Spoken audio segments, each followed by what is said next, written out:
Welcome back, everyone. Welcome back to another day, the first day even of the FEL, the Fusion Esports League Cracov 2025 Polish Championship Group A. I'm of course your side VIP. With you, I'm joined by these amazing players, by the Hugon chat, and by my plushies as well. Welcome, one and all, to the beginning of something special here. I mean, I say beginning, we were of course covering the qualifiers last weekend we were all over the FEL Fusion Esports League qualifiers for the big offline event, likewise for the Polish Championship as well. For those that are unaware, for those who've been living under a rock and who have not been watching the CranKy Ducklings, you may not be familiar, but there is a big $8,000 prize pool tournament happening in Krakow at the end of the month after Esports World Cup, after EWC. That is when the main event is going to be occurring. Clem is going to be there, Rainer is going to be there, alongside many others, players that qualified through the qualifiers, and of course some invited players as well. But before that big offline event happening in Krakow, we have the online Polish Championship. I already saw someone asking in the chat, like, hold on, is the stream title wrong? Like, is something happening here? Like, what is happening right now? Isn't the event at the end of the month? Yes, this is not that offline finals. This is the Fusion Esports League Krakow Polish Championship. We're here to crown the best player currently in Poland, in Bologna. And now we have Group A, exclamation mark B in the chat to have a look at the entirety of the Wikipedia page. We have Group A, we have Group B, and we have the offline playoffs. It's going to be a 3-day event here, 3 days of Polish Championship action. And spawning in the bottom right hand corner of Incorporeal, we have the Polish Zerg player. We have the red Zerg representing Team Liquid. It is Elazer. And spawning in the top left hand corner, we have as well, we have the Polish Zerg player, the other Polish Zerg player, the blue Zerg. It is Trifax. And if you're in the chat, you know what time it is? It is Gamba time. Predictions are open. Place your bets on who you think will claim the series. Best of luck in the chat as we jump into our best of 3. Bearing in mind, this is a 4-player group. We have 4 players in total. I should have gone live a little bit earlier to have gone over the groups, but we have Elazer, Trifax, MaNa, and Krystianer as well. We got 2 Zergs, 2 Protosses, and it is going to be a GSL format group stage. Winner plays against winner, loser plays against loser, and then we move on from there. These are of course going to be best of 3s, but they're going to be best of 5 at qualifying matches to the playoffs. As I mentioned before, this is a 3-day event. We have Group A today, Group B tomorrow, and we have the playoffs the day after. So 3 days of non-stop FEL action. Beautiful. Whew.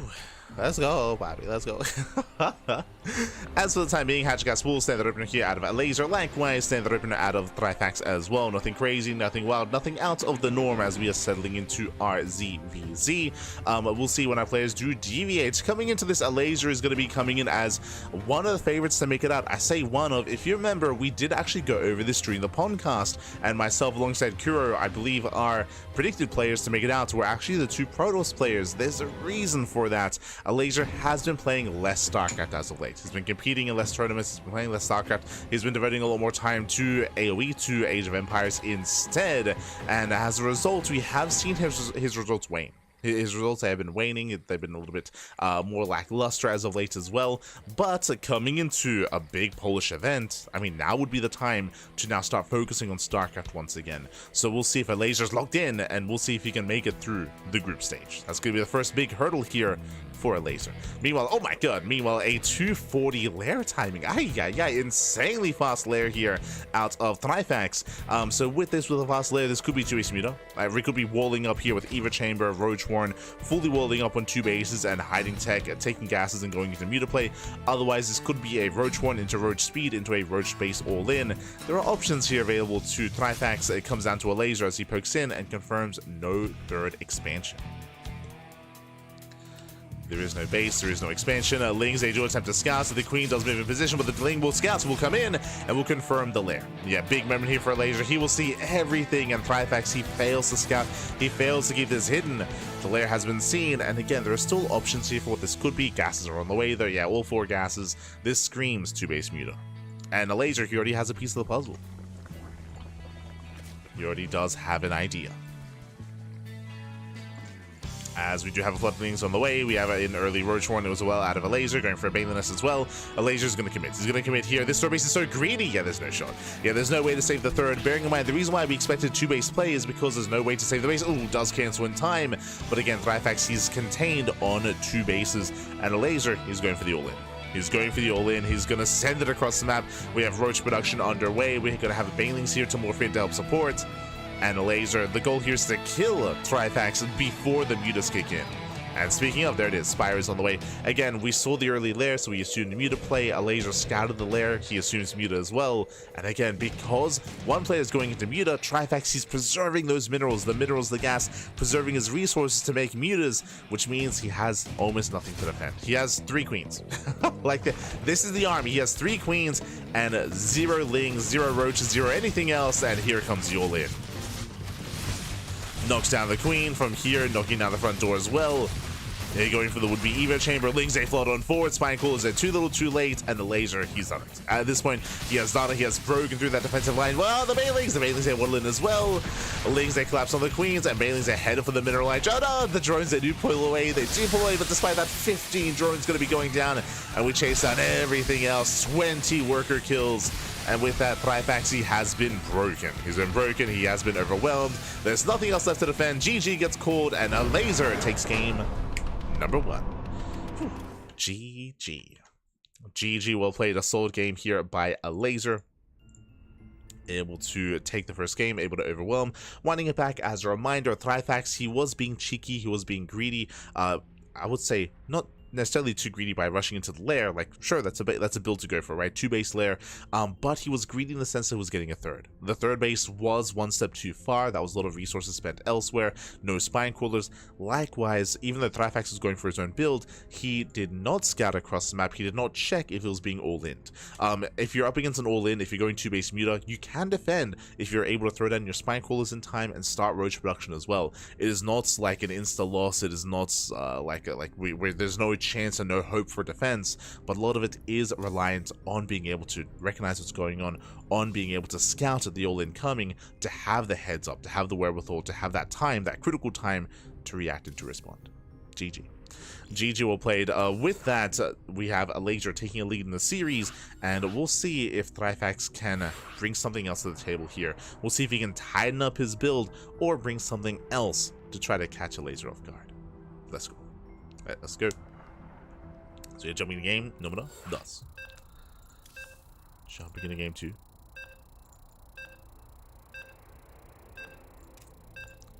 As game 2 is going to be on Ultra Love.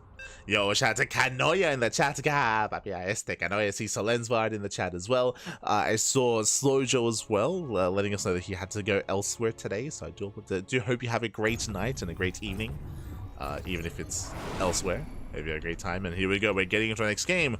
We're going to be loading into game number 2. And spawning in the bottom left-hand corner of Ultra Love, we have the Polish Zerg player. We have the Red Zerg representing Team Liquid. It is Elazer.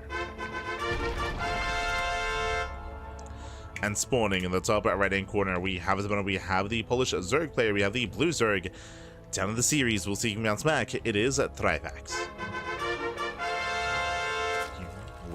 Go. Likewise, also, I didn't get a chance to give praise to Elazer, right? I was talking a lot about maybe the greed of Trifax, but also praising Elazer for the scouting. His lings are able to get into the bases, he was able to slip in, able to scout early on the fast lair, and that's prompted him to respond with his own all-in. So again, crucial scouting there from Elazer. He was able to recognize what was going on. And from there, we're getting into game 2. Welcome to Ultra Love. Ultra Love has a short rush distance by ground, so aggression can be favored here on Ultra Love as well. We do often see a lot of all-ins on this map, especially in some of the other matchups. But really, after what happened in game 1, my eyes are going to be on Trifax for game number 2. I do not expect the same build. No shot. I don't expect to see 2-base muta 2 games in a row. And we'll see if he plays standard. For now, everything is looking normal. Everything so far looking as it should. So I hope you're all having a good day. Love to see Zerg winning. I mean, a Zerg player has to win here. I mean, That's how you do it, Pack. That's how you do it. ZVZ unwinnable. Unwinnable. True. As for now, again, we're going to be settling into our initial openers. And we'll see how our players do adjust. For the time being, we're waiting for our third bases. We're going to be waiting for our third bases to be taken. We're going to be waiting for our mainlanders to be on the way. We do see here we only have 2 workers in gas. Likewise, 2 workers in gas for lasers, so both players are opening up standard. No one is rushing into early gas into an earlier lair. At least, not from what we've seen so far. So this looks like a more standard build.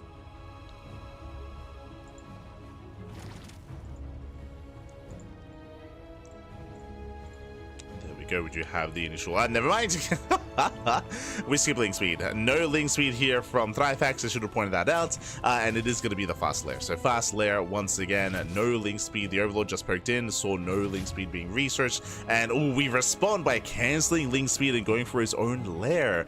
Okay, bold move here. So again, Elazer with that Overlord, he didn't see the lair, but he saw no research, which was a tell. That tells him that the gas is being spent elsewhere. So with that, he responds with his own lair, with his own Roach Warren, and it feels like Elazer is wanting to beat Trifax in his own game. Now, with this setup, Elazer, he can go for his own Roach timing, or he could even try to go into Muta play as well. I wasn't expecting Trifax to go 2 base Muta 2 games in a row, but based on what we're seeing here, we should be seeing gases. Yep, there we go. All 4 gases, 2 base Muta.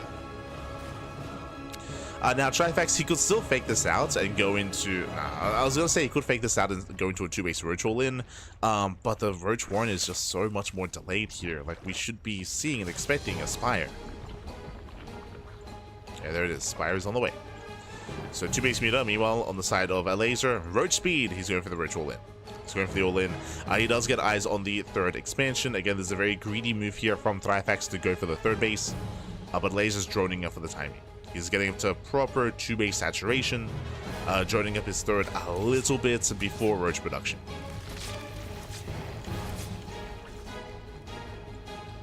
And there we go. He's going to be cutting workers here at 48. He's got 7 drones here at his 3rd, and now Roach production has begun. Now the Overseer will scout. Oh, and we're droning up even further. Elazer is getting into Roach Hydra. Okay. So because of this, he's going to be allowing Trifax to get into Muta play. Trifax is going to be allowed to drone. Oh, +1 melee is on the way. Link speed is on the way. We're going for an earlier move out here. Either that or Trifax is assuming that he's going to be broken. But bearing in mind, this is a fake out. The Roaches are moving. They're moving out across the map as we speak.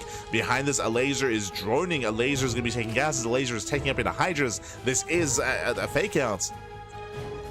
And Trifax is falling for it. Yeah, he's falling for it. Spine Crawler on the way. Links are amassing as well. Link speed is not yet done. But he will get a surround on some of these Roaches. Still better trades here from Elazer. And remember, Elazer, he's droning. He's droning on up. We have a couple of Hydras on the way, which will help. Should soon be pulling back those Overlords. That's my big concern here.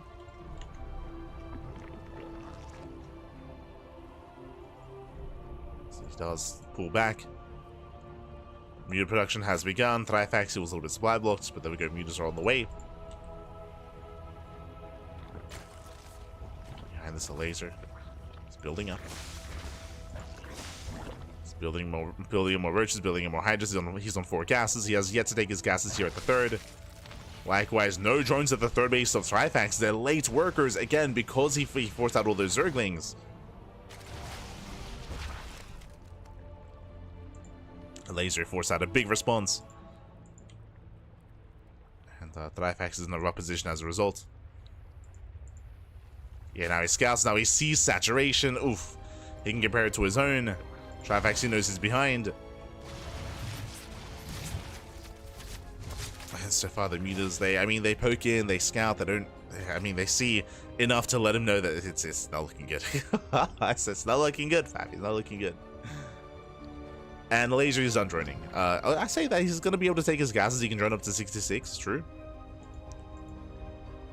Looks like he was a little bit concerned about an all-in from his opponents. Now we can see that Trifax is droning. And you might be looking at this like, oh, look, like, we're stabilizing. That's not true here. These drones are late. Elazer's been mining more for longer. That is why there's a massive supply disparity here, because of that earlier droning, because of that stronger economy, that earlier economy for Elazer.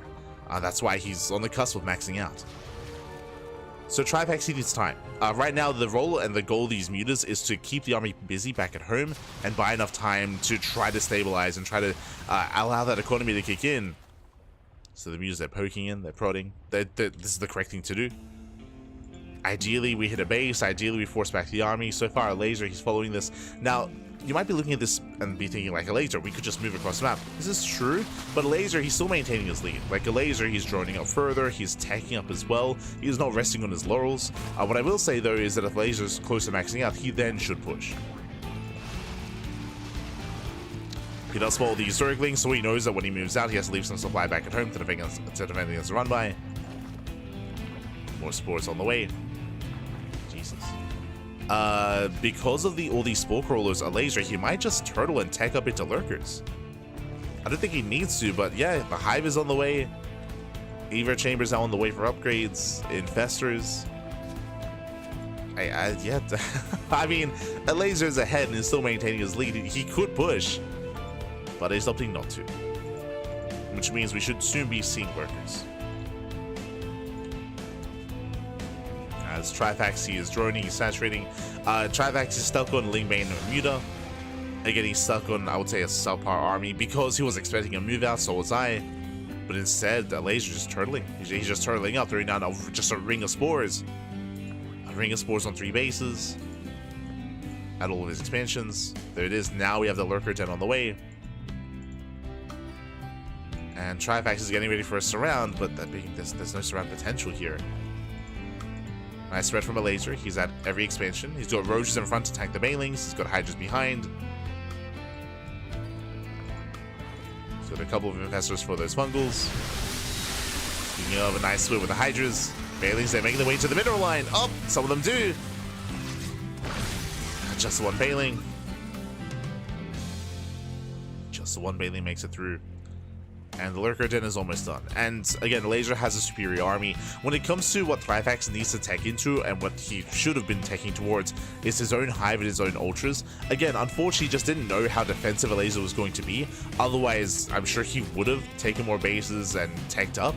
But unfortunately, that's not the case here. Unfortunately, yes, opted not to, of course. Aliens that make their way in. Things as well. This is not going to get much done.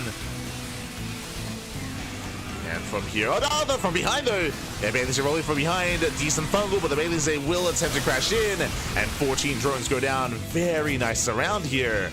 Whew. The army coming from one end, not ideal, but from behind, let's go. Trifax, he connects well. And where the Lurkers? Lurkers are late, is what I will say. Lurkers for Elazer, they are very delayed. We should have seen them earlier. Trifax, now would be the time to take up there, to start taking. But now he's just remaxing on Lingbane, which is my big concern. Ooh, Fungal connects, there's not many Hydras. We go for the chain Fungal, but the Mutas, they will get away.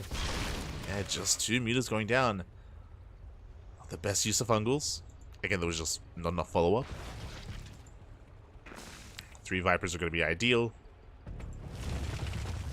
Okay, we have a couple of Lurkers. We have 4.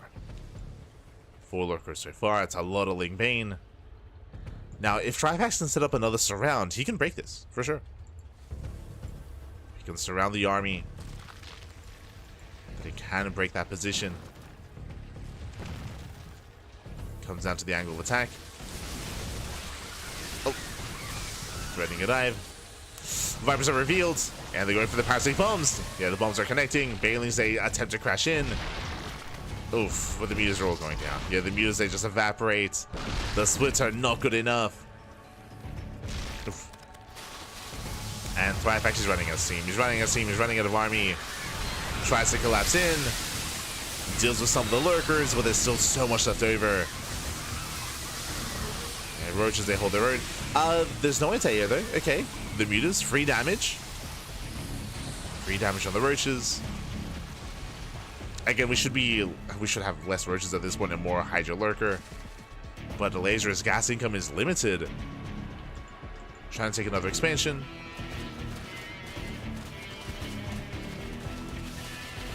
Mutas causing a distraction. As they distract Lings, they collapse, they do focus down the base. They force a cancel. Nicely done. Do force a cancellation. Again, the game is getting messy. We're getting messy.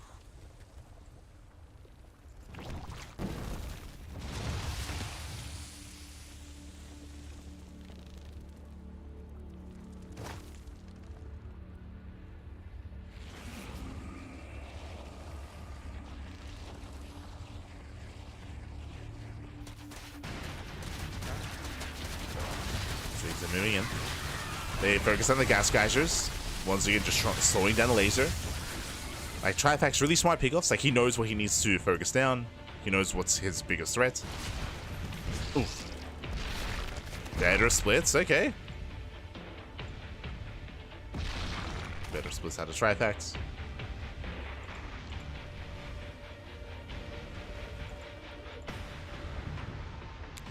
Now he's taking up towards Hive. My big concern is still that his Hive tech is delayed, but he does have map control, he does have better access to gases, better saturation.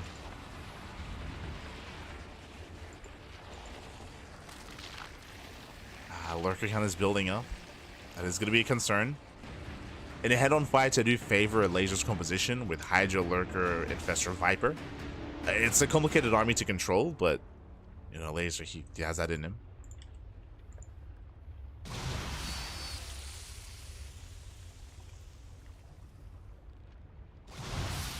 But again, I favor Elazer in a head-on fight. I'm not saying that's going to happen, though. Elazer is still stuck at home. It's still on Trifax to find a way in. He, of course, has to respect those infestors. Vipers, they move forward.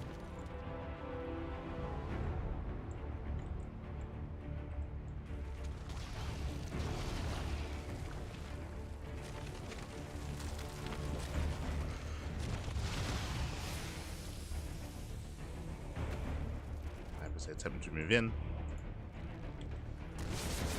Mutas likewise looking for an opening. Oh.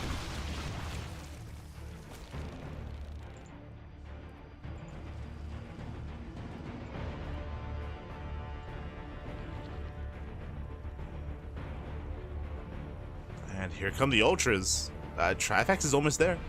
He's almost at his Ultra tech. He's refining his upgrades. So is the Elazer.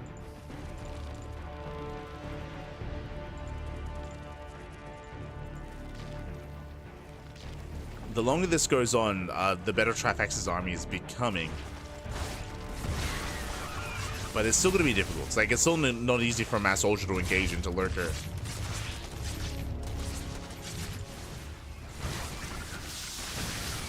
Still not easy.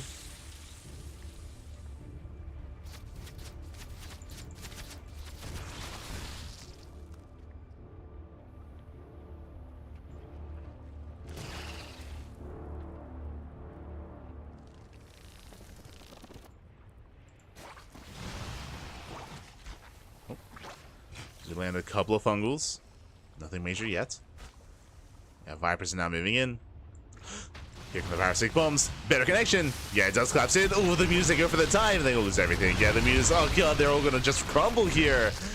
One Mutas survives. The parasitic bombs, they were brutal, and that was not the fight to take. Ay, ay, ay. Trifax, he plummets here when it comes to supply. He's got Corruptors on the way for, I guess, Broodlords. Ultras are on the way as well. Not like this. So Elazer, he does break through. We have Tongue and Claw Roaches moving in. And Roaches, they peel off into the bases. Roaches into the natural, Roaches into the main. Overseer's just now morphing in. And sure, we have a couple of Ultras here and there, but it's going to be brutal. They're coming in for a pseudo surround. Getting on top of the lurkers. Let's go. Lurkers that get picked up. Ultras are on the chase. That's a lot of lurkers. Yeah, lurker count is brutal. We need that blinding cloud. Up. No. That's right. Now is not the time. We're about to engage. Like again, he has like 2 blinding clouds with his Vipers. Trifax. No. Oh god. But the problem here as well is that it does feel like the DC kicked in like 1 second or 2 seconds before this. Like Trifax's army was already getting on top of the forces. Oh god, of his opponents, and he's not here. He's not here. No blinding clouds. Yeah, no blinding clouds. And that may just be it. That may just be it here. Yeah, drones have been going down. The army crumbles. Just a really unfortunate time to DC. Feels bad, man. Really unfortunate.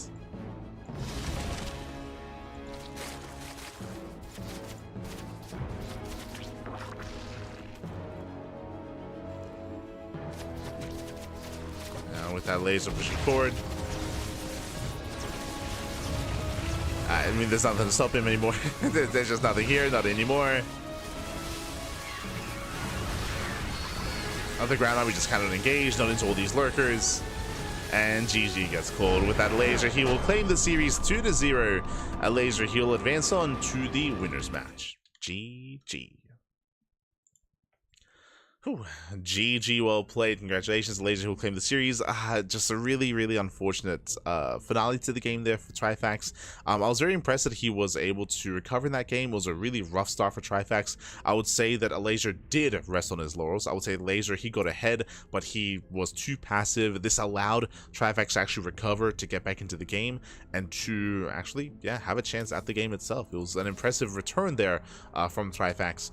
And again, there was definitely opportunities for him to take that as well. Like, it was still very dicey, especially when it came to losing all those mutas. True, remember, like, he lost all the mutas before that final fight as well, in not the most efficient way and not the most efficient manner. So there was a lot of shaky stuff going on. But regardless, GG well played. With that Elazer, he will advance on to the next round, to the winners match, and we will have our next PvP.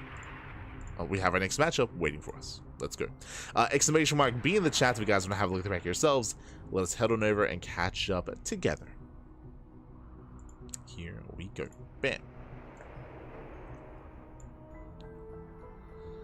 Here we go. As you can see here before you, we have Group A. We have Group A, that is, of course, tonight's broadcast. We have Elazer, Krystianer, MaNa, and Trifax. We have 2 Zerg players and 2 Protoss players as well. We just wrapped up our first series, our first best of 3 between Elazer and Trifax. Elazer does claim the series 2-0. Meanwhile, we have our next matchup here, Krystianer versus MaNa. And then again, here we have the winners match. That's going to be Elazer versus the winner of Krystianer and MaNa. Then we have the losers match, which is, I say losers match, it's going to be the elimination match. That's going to be between Trifax and the loser of Krystianer and MaNa, and then we have the decider match as well. So 5 series here tonight, 5 matches for Group A. Then we have Group B. Group B is going to be tomorrow, as you can see here in 24 hours time. We have Geralt, Spirit, Art, and Pappy. Oh my god. So we do have Group B tomorrow, and then of course we have the playoffs the day after. Best of 5s, best of 7s, best of 9s. Jesus. That's gonna be quite a broadcast. 2 best of 5s, best of 7, and a best of 9. It's gonna be quite a lot of StarCraft. Quite a lot indeed. For now, though, we're going to be focusing on Group A, and of course, we're going to be getting into our next matchup. Krystianer and MaNa, they're going to be facing off in that best of 3. Until then, we're going to be going on a short break, and when we come back, videos will be done, and we will have our next matchup. We'll see you soon. We'll see you soon. We'll see you soon after the break. See you soon. Bye. See you soon.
Welcome back, everyone. Welcome back to our second series of Group A of the Fusion Esports League Cracov 2025 Polish Championship, as we are jumping into our PvP. And spawning in the top right corner of Leylines, we have the Polish Protoss player. We have the Blue Protoss representing Team Liquid. It is MaNa. And spawning in the bottom left-hand corner, we have his opponents. We have the red Polish Protoss player. We have the player representing Offside Esports. It is Krystianer. And if you're in the chat, you know what time it is. It is Gamba time. Predictions are open. Place your bets on who you think will claim the series. So look in the chat, as these two have faced off quite often here over the past month. Again, if you were watching the qualifiers for the Polish Championship, sorry, not the Polish Championship, if you're watching the qualifiers for the Fusion Esports League main event, you would know that we brought up these stats earlier, but Krystianer, in the last two best of fives that they played against each other, Krystianer did actually defeat MaNa in those two series, and Krystianer, he also beat MaNa in the Fusion Esports League global qualifier as well. In recent times, in recent months, Krystianer, he has had the better of MaNa. I would still say that MaNa is the stronger all-around player, bringing into consideration his PvT and PvZ, but specifically in the head-to-head, Krystianer, he has been the more dominant force. And we'll see if that trend continues here and now, or if MaNa can finally get his revenge. And we'll see if he can fight back and bounce back when it comes to that head-to-head scoreline. Oh, proxy violent. Yo, shout out to Fusion Esports League, of course. Shout out to the main event. Shout out to Geralt for being the organizer of the event as well. Geralt. As for now, we are going for the proxy and going for the proxy building, going for the tech of choice. For now, waiting for the Cybercore. It's going to be a two-gate opener. Cybercore has been thrown down. The pylon is missing, and of course, MaNa is fully aware the pylon is nowhere to be found. Robo is placed, and Krystianer is going for the one base all-in. Yeah, the all-in is upon us. Meanwhile, MaNa does open up. Gate Cyber Expand. Greedy build out of MaNa. Very greedy build. He does go Zealot first, so he's searching for the proxy. The probe is searching as well, so he's looking for the all-in. He's looking for the proxy location, looking for the tech. He has found nothing yet. And again, MaNa, he is being quite greedy here. Hallucination does move out across the map. And MaNa, no, he still doesn't see. He's looking though. He's searching. The Zealot, the probe, and the hallucination, and it looks like he will finally find the proxy robo. He knows. He knows he's aware of the one base all in. He's now aware of what's going on. But knowing is still half the battle here. Shield batteries on the way. Sentries are massing as well. Again, there's no tech. Remember, he went Nexus before Robo or before Stargate. It's going to be a tough hold. It's going to be a very tough hold here. Stalkers are going to be waddling in.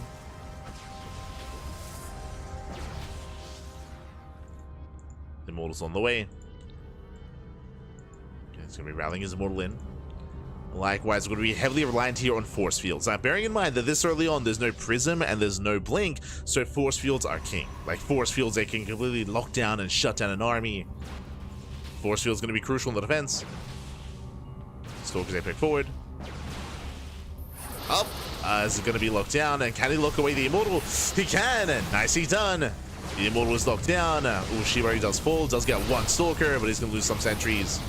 Yeah, two sentries going down for two Stalkers. An even trade or back and forth. But the Immortal breaks in. And now there's nothing. There's just nothing here. There's one Zealot, one Sentry, one Adept. We have another Sentry on the way for another Force Field. Well, the Prism is now arrived. And now that is the answer to the Force Field. Now we have a War Prism. And now Krystianer, he overwhelms. Yeah, he overwhelms. Krystianer, he has a massive win streak against MaNa as of late, and the win streak will continue here as he depowers the Robo, busts into the main base. Force field does not matter because we have the Prism. He just juggle over the wall, and GG gets called. Krystianer takes game number 1. Whew. GG. Krystianer. Ay, ay, ay. Krystianer, he does take a lead in the series, and again, just a really rough start for MaNa. Winding it back, Krystianer, he committed to a one-base all-in. MaNa, he was going for a very greedy build, going for a gate into Cybercore, into expansion before tech. So his Robo was late, his Stargate was late, his tech of choice was delayed, and his army was hindered as a result. He had some nice force fields to slow down the all-in. The force fields were nice and all, but as we saw, it just still was not enough. GG. GG well played, and with that, we're now getting into our next game. We're getting into game number 2. Let's go.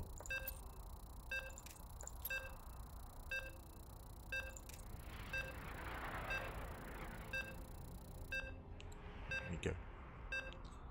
So we are jumping into game 2. Game 2 is going to be on Tokamak.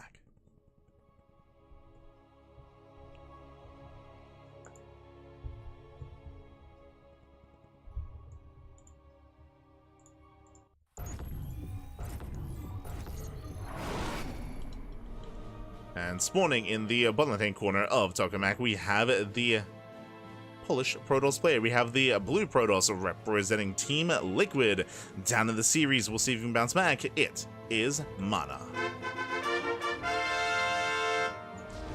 And spawning in the bottom on the top right-hand corner, we have the red Polish Protoss player leading the series 1-0. Representing Offside Esports, it is Krystianer.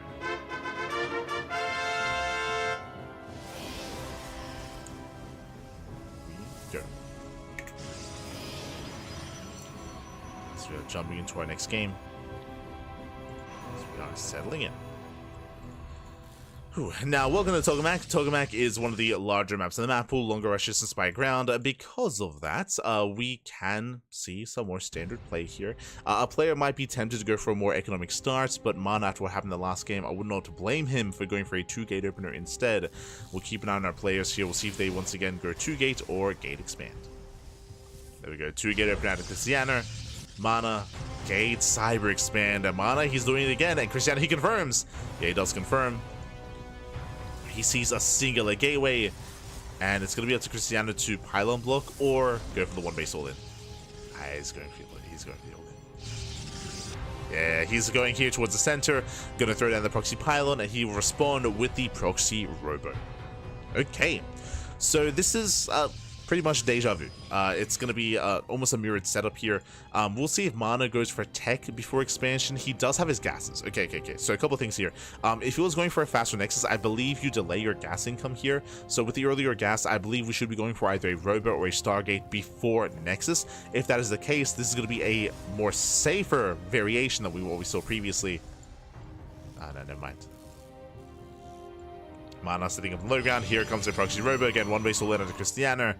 And MaNa, he is going for the expand. Okay, same build here, same setup. Oh boy. Now we'll see if MaNa can pull off the defense. For the time being, MaNa, he's scouting. You can see here, he finds it. There we go. This time, a much earlier scout. He can respond with the Zealot and go for the pylon, and he can threaten the proxy. Okay. Now I believe the pylon should survive. It's going to be close. The Stalkers are on the way. So 2 Stalkers on the way here for Krystianer. Oh, and now it looks like it is. Yeah, it is going to be targeted down. Pylon will fall. Forces out a second pylon. This will delay the immortal production. Nice, he's done. You can see Robo's done, but no immortal. Yeah, no immortal here is depowered. So every second counts, and this is slowing down Krystianer. Oh, Prism first. Okay. Prism first, not Robo. Not immortal, I should say. Behind this, we have a 3-gate setup here out of MaNa. Going 3-gate. Sentries are ready. Stalkers, oh god, they have to be careful. They do just want the mass entry. Has to pull away. Prism is moving in. And with this, Krystianer can go straight to the main. And he can go straight for the pylon as well. Shield battery is just now finishing. MaNa, he's ready for this. He's ready in the main. The P will zone away. Krystianer, he's deflected. Remember, the longer this goes on, the better it is for MaNa. And MaNa, he's buying time for his own Robo and for his own Immortal. Just buying more time. Krystianer goes back to the main. Ooh, does waste a shot. So far, 0 damage is being dealt. And MaNa, he's holding. he's getting further ahead. We gotta do something here.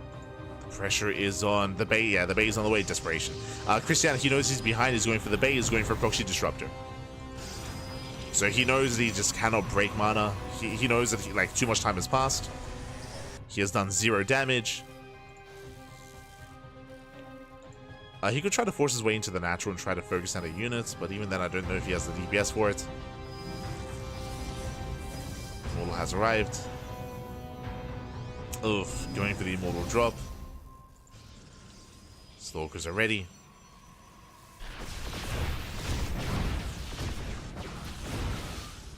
Oh, the Prism taking a lot of damage. They're taking a lot of hits. Defensive Immortal has arrived. And Krystianer has to pick up, he has to pull out. He takes some extra damage. The Immortals are getting low. Disruptor's on the way, and again, this is the only chance. This is the one opportunity here for Krystianer, is that Disruptor, is that Purification over. It has to connect.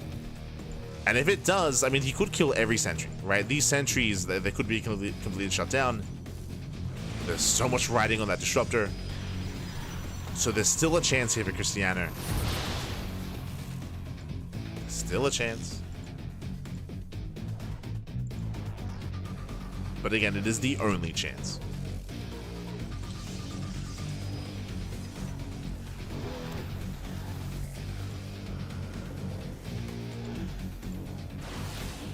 Disruptor's not been spotted.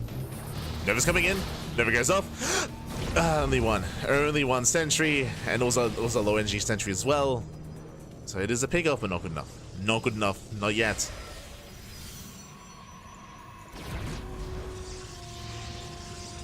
Stargate is done. Phoenix is going to be on the way. Phoenix is our way to shut this down as well. Yeah, there's the first Phoenix for MaNa. Aye. Dives in. Nova goes off. Gets one more sentry. He's only getting one at a time. That's not good enough.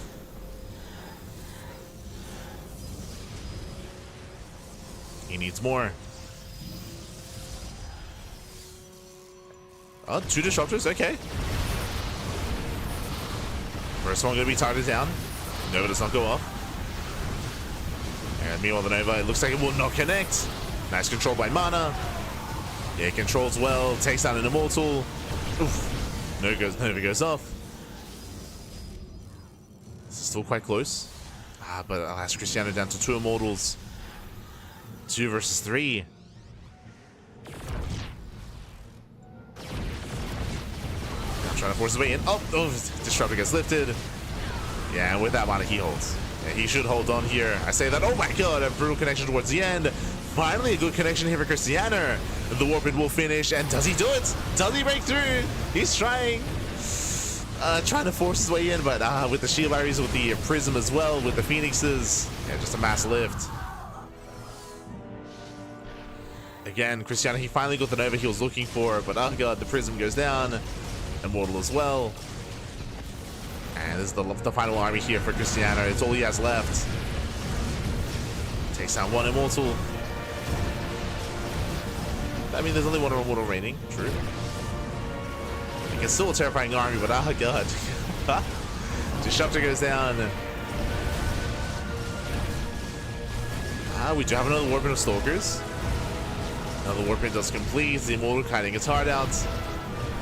Losing another Immortal. GG gets called, and MaNa, he will take game number 2, tying up the series 1-1. GG. GG, well played. Again, a much stronger game here by MaNa. He was able to scout at the proxy earlier. He was able to focus on the pylon, delay the initial robo, delay the first unit of choice, and he shut it down completely. Again, every second counted, every unit counted as well, and with that, let's go.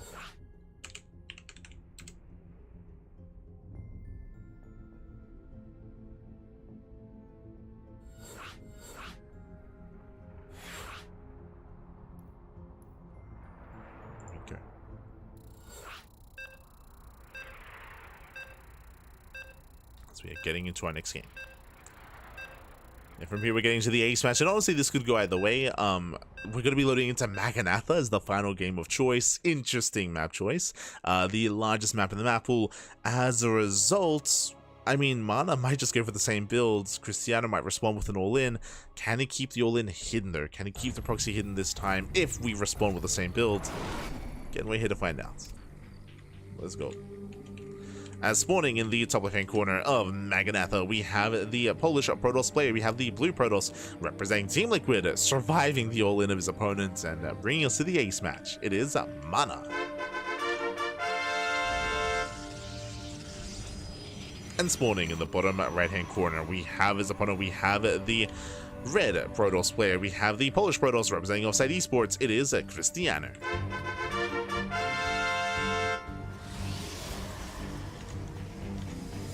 We go. Getting into the ace match here. We'll see how the story ends. See where our players take us. Now, once again, after what happened in the last game, I expect MaNa to go for the same builds. I'll be honest, I expect him to go for a Gate Cyber Expand into Robo, or into 2 gates into a Robo delay, or into delayed Robo. Is what we expect. Now, the question is if that occurs, and it will, as we can see here. 2 gate open out of Krystianer, meanwhile Gate Cyber Expand out of MaNa. Krystianer, does he respond once again with a 1-base all-in, and this time can he keep it hidden? This time can he actually pull it off?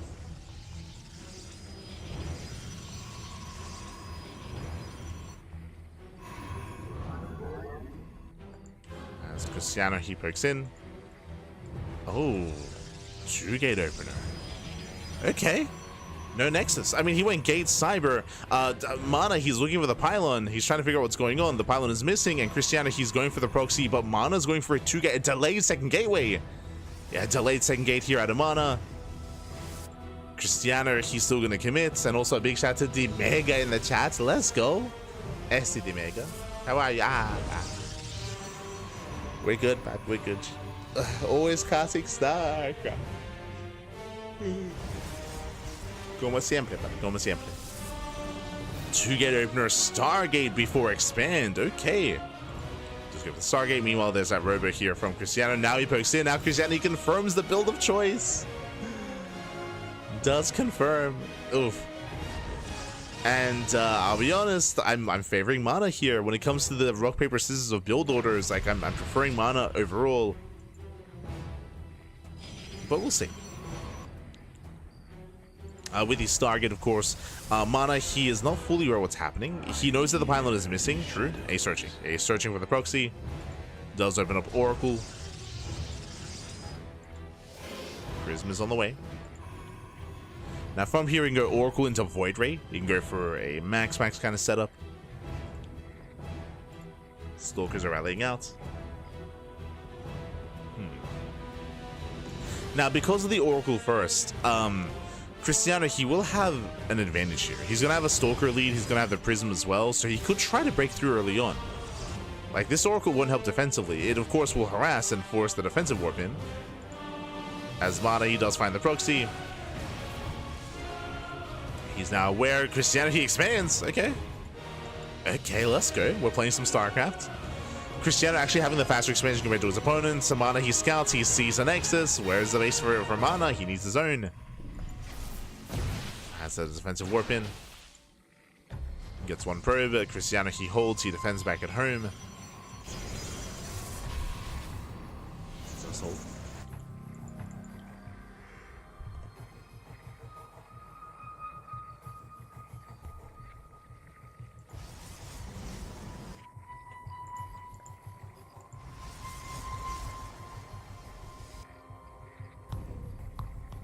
As Krystianer, he races back home. He races back home. He went proxy observer. Let's go. Went for the observer, going for more observers. Again, he just pulls away, and we're getting into a longer game. So a nice fake out here from Krystianer as he pivots away. As a result, Krystianer, he will have the greater economy. Meanwhile, MaNa, he will have, I would say, the greater army in a sense. Just because MaNa, he reacted with his own Robo, with his own Immortal production, and he will have the Immortal lead. Meanwhile, Krystianer will have Blink. So he'll have the more mobile army. As we get into this game state, I do actually prefer Krystianer's position. He has the better economy. He has 2-base mining, or soon to be faster 2-base mining than his opponent. He'll have map control with Blink. But we'll see if he can handle MaNa. We'll see if MaNa pushes. For now, he's going to knock down the Robo, which is fine.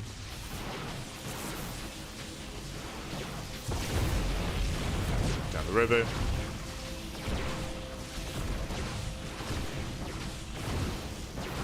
From here, he's going to push forward. Okay. Blink is not yet done, so force fields are still going to be a threat, but I does think better of it. Does pull away. Does pull away. MaNa's still building up his economy. So is Krystianer. Here we go.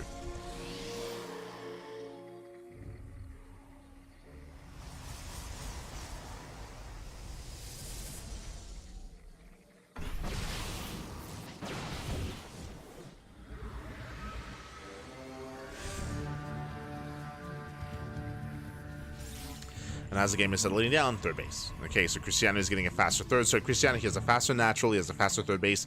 In general, Krystianer, he just maintains that greater economy. Ooh, 2-base all in at a MaNa. Let's go. We have +1 on the way. We have Immortals amassing, and we have Glaive Adepts here. MaNa, he can claim the third base just for a little bit of extra saturation, but for the most part, MaNa, he is hyper committed on 2 bases with Mass Immortal and Mass Glaive Adept. And again, this makes sense. Like, MaNa, if he assumes that he's behind economically, and he is, right? Remember, he knows he has a later expansion. He knows that. He doesn't know about the third, but that will cement his idea here, or his plan. Yeah, more gates on the way. Getting up to a 5-gate setup so far. 5 gateways, and I want to say he can go up to at least 6. He might even go up to 8. As the probe does move out. Krystianer, he has to be active with his Blink Stalkers. He has to do something here.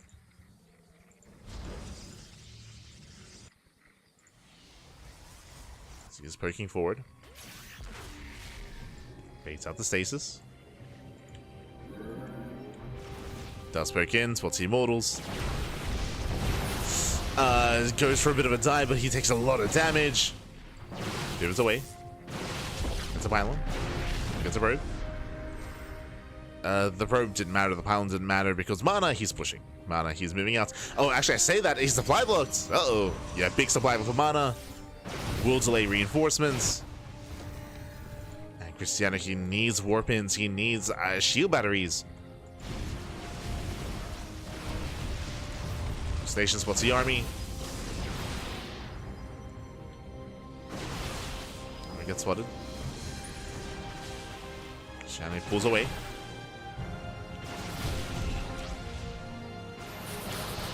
Pulls away. He does not catch any units. Not yet. It's nice control here from MaNa. Very nice control. He juggles back.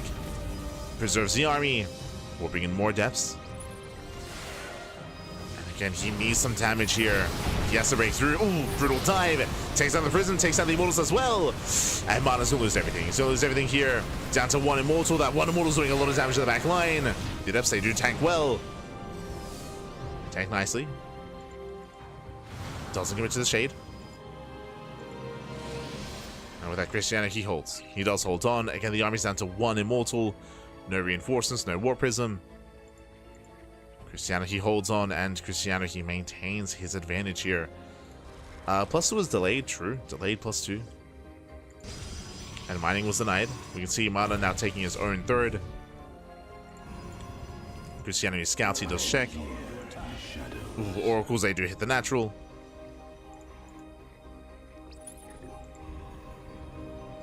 Nice harassment here by MaNa. Very nice. Very necessary. Considering the game state. And from here, the game will continue. Now, we're expecting charge out of Krystianer. So far, he's only working with Blink Stalkers and nothing else. Oh, Stasis Trap does catch him out. We'll delay the push. And MaNa, he's recovering. He's recovering. Glaives isn't the most ideal upgrade, but now he's catching up, working towards Blink. Again, faster +2. Better saturation. Krystianer picks in. It's a sentry.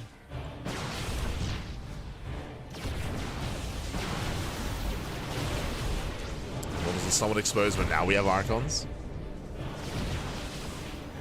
And MaNa bullying back Krystianer. At the same time, double adept here into the mineral line. Gets 4, gets 5 probes. Forced to recall. Oof. Brutal response. And again, that lead that Krystianer once had is not really there anymore. He's lost that lead. Yes, he has Mass Stalker, and Stalkers, they excel when it comes to counterattacking and harassing and bypassing the main army. That's not happening here. In a head-on fight, MaNa, he excels. He's got 3 Immortals, he's got 4 Archons. And we're going for the base trade. This is the best chance for Krystianer, but even then, I do favor MaNa in this base trade when it comes to just how fast this army shoots through buildings. How's the Robo? Ooh, stasis goes off. MaNa, he does evacuate his mineral line. And you can see MaNa pushing towards 3 bases at once. Natural, the main, and the 3rd. Shield Batteries are depowered. If the Shield Batteries, if they remain powered, then maybe Krystianer could deal with this small force. Maybe. Oh, good. Yeah, brutal losses here for Krystianer. MaNa, he's overwhelming. Prison survives. Krystianer forced back. And again, MaNa, he has top right. He has the base on the top right. Oh, gets the Archon. Nice pickup. It's an Archon. Depowers all the gateways. Krystianer, he is not scattered top right. And Krystianer, he has to hide his own pylon as well, his own probe. He's racing back. He's racing back home. And again, both players are supply blocks.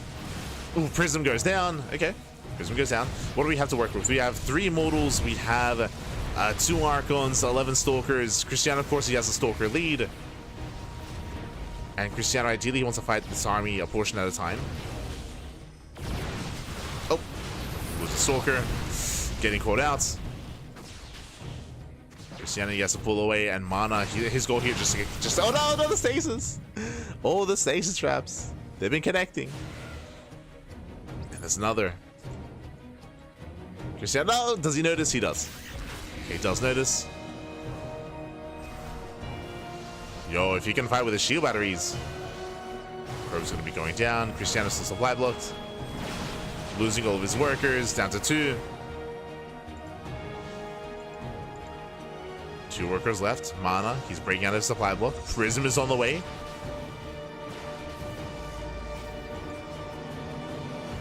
Krystianer does catch out the initial Oracle. He does. He's looking, he's checking. At this point, he should be aware of the bases. Not completely. Yeah, this is not ideal. MaNa, he can go for the base trade. He actually wills himself in. God, but yeah, he's going for the one and only base here of Krystianer. Krystianer out of position. Again, he just doesn't know where the base is. He did not check. He did not scout top right. Oof. And that is the one of the last probes going down. There's 1 probe left. And now he should know.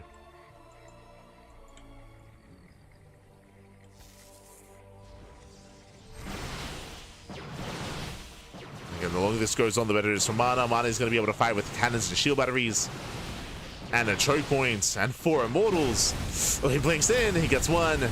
Takes down the Prism. Takes down the 2nd Immortal. Takes down not quite the 3rd. Oof. And Krystianer getting punished. GG gets called. He cannot break this. And MaNa, he will tie up this. Or he will take the series 2-1.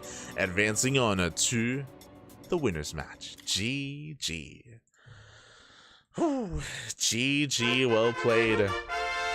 A very intense back and forth here. Again, even here in game number 3, I want to say that Krystianer, he had the strongest start. Remember, he had Krystianer, he had the faster natural, he had the faster 3rd base, he had the better economy. But what I will say is that when it came to his defense at the 3rd, is that he wasn't really thinking further ahead, right? He didn't have +2 on the way, he didn't have charge on the way, he wasn't taking up, he was stuck on pure Stalker, and his defense was not good enough. We saw that MaNa was able to recover, able to take his 3rd base, able to do enough damage, able to take an economic lead and run with it from there. GG. GG, well played. With that, MaNa, he will advance on to the winner's match. And with that, we're getting ready here for that next series. Let us go. Now, I assume that this was going to be a best of 5, but I will have to double check here. Okay, never mind. So this is going to be a best of 3. Best of 3 winners match. As a reminder, the elimination match is going to be best of 5, and same with the decider match as well. but the winner match will be a best of 3. So we're going to be going on a short break, and when we come back, we will have our next series. It is going to be a best of 3 winners match to determine the first player to make it through into the playoffs between MaNa and Elazer. Let's go. As it is going to be a team kill. A Team Liquid team kill. Let's go. But again, for now, we're going to be going on a short break. We'll see you guys soon after said break. See you soon.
And welcome back, everyone. Welcome back. Ooh, we just wrapped up with the first two matches here of the FEL Cracov 2025 Polish Championship Group A, but now we are here with the winners match. We're here to find out which of these two players will be the first to advance on into the main event, into the playoffs of the Polish Championship. And here we go. We're jumping into our PVZ as spawning in the top left-hand corner of Persephone. We have the Polish Protoss player. We have the blue Protoss. Representing Team Liquid, it is MaNa. And spawning in the bottom left-hand corner, we have the Polish Zerg player. We have the red Zerg, also representing Team Liquid as their teammates. It is Elazer. And if you're in the chat, you know what time it is. It is Gamba time. Predictions are open. Place your bets on who you think will claim this series. Will it go the way of Elazer or MaNa? Which way will this lean towards here? I'll be honest, it's gonna be a hard one to call here. I think I lean towards MaNa just because MaNa has been having a little more success as of late in all matchups, except for maybe PvP. But even then, he's been taking down players like MaxPack. So like MaNa, he's been popping off. Again, Elazer, he's been devoting less time to StarCraft and more time to AoE, so because of that I lean towards MaNa, but I'm hoping for an ace match. I'm hoping for a back and forth. Regardless of how this goes, I want to see a game 3, but let's go. Let's settle in. For now, Hatch Gas Pool, standard open out of Elazer, Force Lake the unnatural natural, and MaNa, he's known for one thing and one thing only in this matchup, and that is Archon drops. Do we go for a Stargate opener into Robo, into Twilight Council, into Archons? We're calling it now, but we'll see if MaNa is still one to embrace that build and to embrace that style, as he has been known to do so for the past, like, 7 months. I can't believe it's already been 7 months. No shot, Bappy, no shot. Ah, Snooge.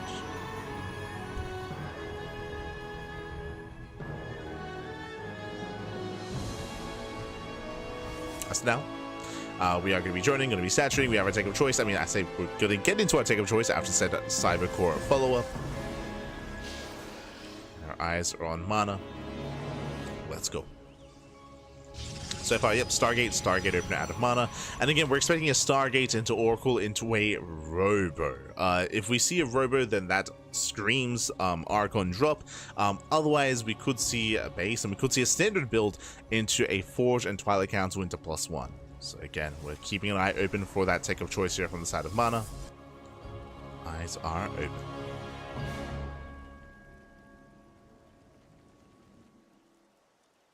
Meanwhile, Elazer, he's known for just droning. He's known for droning, known for saturating. He is claiming his own third base. Droning up his expansions.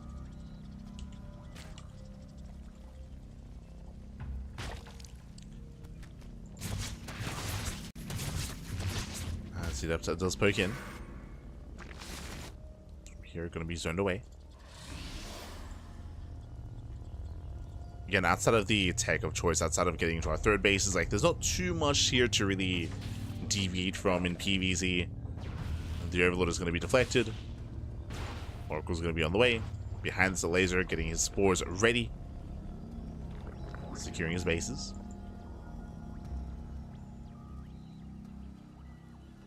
He's setting up. And there's a third Nexus. Third Nexus on the way.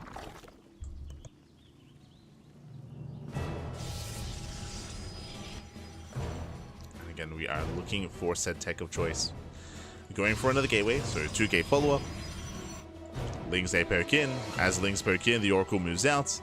Behind this, the Oracle shouldn't get too much done. Like, the Queen's are in position. Oh my god, that's going to be a fast lair, though. My apologies, I didn't miss that. That's going to be, a 350-ish lair time. Meanwhile, Forge and Twilight Council, standard follow-up here out of MaNa, going for +1 and Blink. Not going for the Archon drop. Meanwhile, MaNa does find a Queen, and the Queen is going to go down. Nice pickup. Takes down the Queen, but again, that fast lair is insane. Now, with a fast lair, what can we go for? For now, 4 gases. Oh, that's a lot of gas. Are we rushing into... I mean, this could be one of two things. We could be rushing into Aspire and rushing into Mutaplay. We could be rushing into Hydras. That's also a build of choice you can go for. Technically, this could be rushed into Swarm Host, which would be crazy. I'm leaning away from Nidus All-In, just because Nidus All-Ins are done off with 3 gases, not 4. And there it is, rushing into Hydra. Okay. We were expecting some take of choice. Going for the Hydrogen and going for a Drop Lord at the same time. Huh. Okay. Interesting. Oracle breaks in, gets 3 drones. Does pull away. Jump Lord is getting set up. And Elazer is dropping in. Dropping into the main. MaNa going for his own gateway explosion, getting into a 6-gate setup. Not bad. Standard follow-up. Lings they unload. MaNa does not see this. Yeah, barely out of vision. Lings they collapse in, and Probe's going to be going down, getting 1, 2, 3 probes already, and very nice damage here from Elazer. Micros Lings they poke in towards the third as well. As Elazer he rotates around, going for another probe. Getting a 5th worker.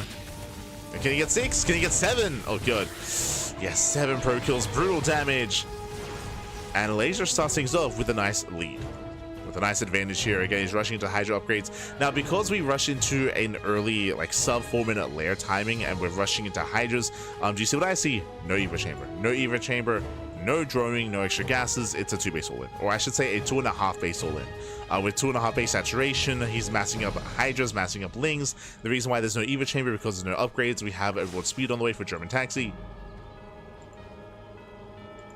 And the game is about to end. Either Elazer kills MaNa or he dies trying. So it remains to the all-in. Drop Lords are on the way. We're loading up the taxi. Ooh. Catching up the Stalker. Alright, as they push in. Nice stasis. Stasis does go up.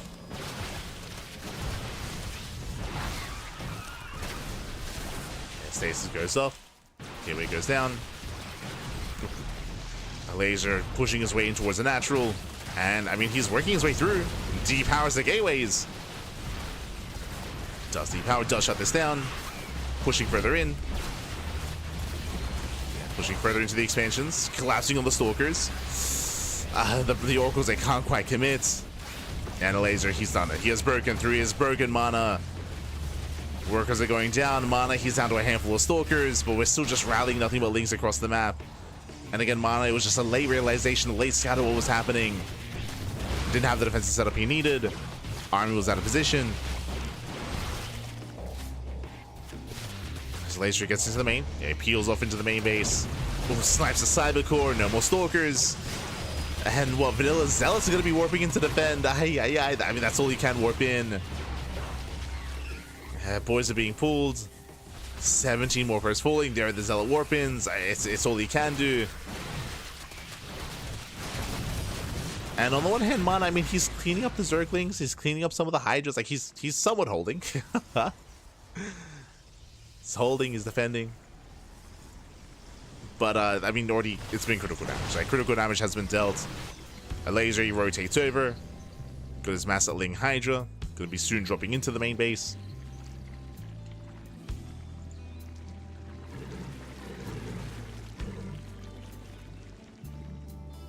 It's going in. It's going in. Going for the kill. And going for the throat.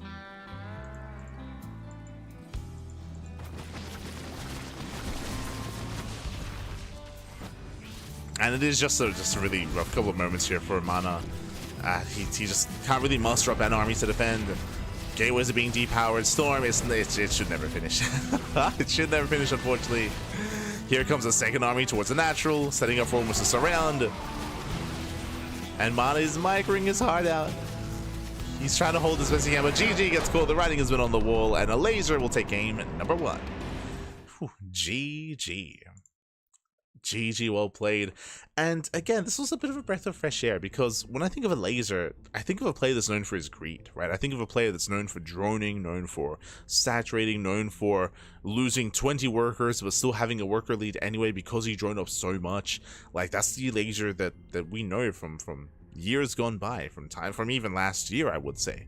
But I did mention earlier that Elazer has been playing a little bit less StarCraft, more of other games, and branching out in his own career, and that might have also allowed him to broaden his own horizons and broaden his own play in StarCraft 2 as well. To go for an all-in of this magnitude. So we'll see if he goes for another. A lot of it is going to come down to the map, and let's go. We are going to be loading into Torches. Torches, of course, being another rush map, a shorter rush distance by ground, a more aggressive map as well, and I expect to see something crazy here on Torches. Let's go. We're expecting something different. We're expecting something crazy, and we'll see where our players take us. Oh boy. As torches is a rarer sight, especially in best of threes. Like best of fives, we get to see it more often, but best of threes, almost never. Okay. Show us what you got.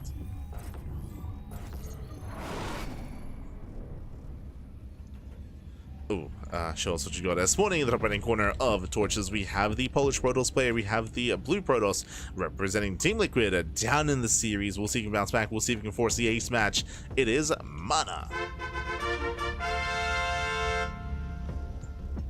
And spawning in the bottom right hand corner, we have the red Protoss, or the red Zerg player. The red Zerg player, we have the Polish Zerg representing Team Liquid, leading the series 1-0. It is MaNa. What's Elazer?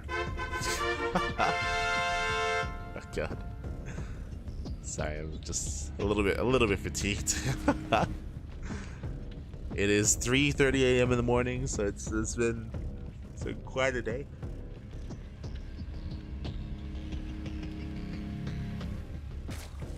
But we'll be okay. We'll make it. We'll make it. So now, Jesus, speaking of aggression, speaking of all-in, speaking of rushes, we're going gas pool. Gas pool opener into a delayed hatchery from Elazer. From here, he can head towards the gold base, and he's going for it. Bearing in mind, we have a gold base here in the center of the map, but gold base on the right, gold base on the left, and the gold minerals are being mined from already. So MaNa, he does scout this. He is aware. But MaNa, he could even try to go for a pylon. It's not even worth it, though, because he's going for the pylon block. But these patches I mean, there's not many minerals within them. You can still break through. Elazer going for the hatchery. Wonderful pressure from Elazer. It was an all-in. It was... It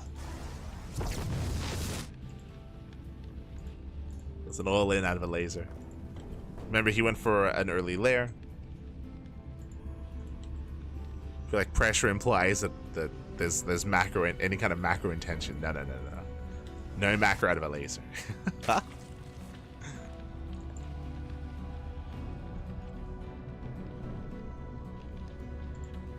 And from here, again, we have early link speed. Remember, and he's staying in gas. Ooh, he's staying in gas, so we're expecting another all-in out of Elazer. With the continued gas income here, he's most likely, I mean, he can go into a fast lair, he can go into early roaches, and go for a Bane bust. If there was a Bane bust, we'd already see Bane by now, so lean towards either roaches or fast lair. And again, with his hatchery, he can spread creep even faster across the map as well. Now, what I will say is that this game is a little bit different, just because this all-in is more overt. Like, there's no finesse here, right? Like, there's no hiding it or trying to deceive your opponent. Like, no, everything's out in the open. So MaNa, he's aware of how much danger he's in. MaNa, he's aware of the base, he's aware of its location. He's aware of the early gas. Link speed is now done. Oh, Elazer, he pulls out a gas at 96, so it looks like the continued gas income was not intentional. Either it was not intentional or he changed his mind.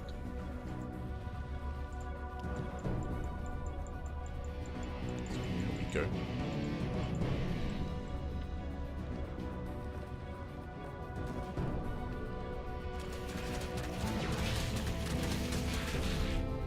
All these liquid players look the same to me. True. They're all just made out of liquid. They're all wet. Aye.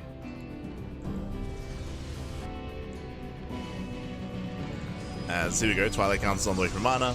Twilight Council into Forge. Standard follow-up here. I'm a little bit concerned by that. This is a standard build out of MaNa, despite him knowing that there's an all-in coming his way. He needs to react. Links are building up. Again, no additional gas income. He's going for a link flood, I suppose. Okay. I guess he'll soon pull the boys. Yeah, there we go. He's pulling the boys. He's going to mine through as quickly as he can. And what is it to defend? There's no shield, but there's nothing here. Yeah, there's nothing here. He's mining through. Yeah, the drones have arrived. He's mining through the wall. The wall is crumbling. The lings, they flood in. And again, MaNa, he just didn't respect this. Like, he went for a standard build. There's just nothing. There's nothing to defend. The Stalker should go down. It's getting very low. He's waiting for the Queens to move in. Surrounds the Zealots. Goes for the Stargate even. But the second Oracle has arrived. So a bit of a delayed response here from Elazer, but now here we go. He does rotate over to the main. Queens are trying to hold their own. Ooh, 2 queens going down. The Oracles, they shut down every single queen. Okay, MaNa, he's popping off. Kills all the queens. Likewise, he walls off in the main. Again, Elazer, he chose to pull away from the Stalker. He chose not to break into the main base. He'll still get damage done, but is this enough? As he depowers everything on the low ground. Pulls away, building on more queens. MaNa, he's somewhat holding on. MaNa, he has a worse economy. Elazer does have a third. And now he's joining. Yeah, now Elazer's joining up.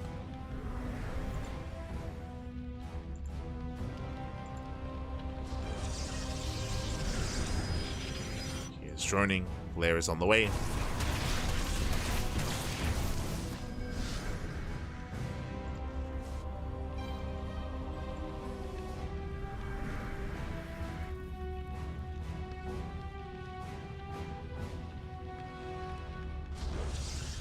So Elazer pulls away. Because of the gold base, Elazer still has a boosted economy. So Elazer's still ahead economically. He didn't kill MaNa, and I do think there was opportunities for him to deal more damage. And now MaNa, he has the opportunity to counterattack. What's he waiting for? Charge. Charge +1, waiting for the upgrades to kick in. And if there are no roaches or banelings to defend, then MaNa can excel. Ooh, as Oracles, they do hit the natural. They get 1, 2 spores. They kill a drone. Brutal damage. Lings are poking in, but there's a wall like cannons to defend. So he takes out another spore. Jesus, the spores, they just cannot finish. They cannot finish up. Charge is now done. Diving on the queens. No roaches. Without roaches to defend, these zealots, they can break through. They can just tear through these zerglings. They're getting on top of the queens. Boys are being pulled. The desperation defense here from Elazer. And he's holding. Does hold on, does beat out 4 drones. Instead, the Zealots, they just walk past. They just walk past the gold.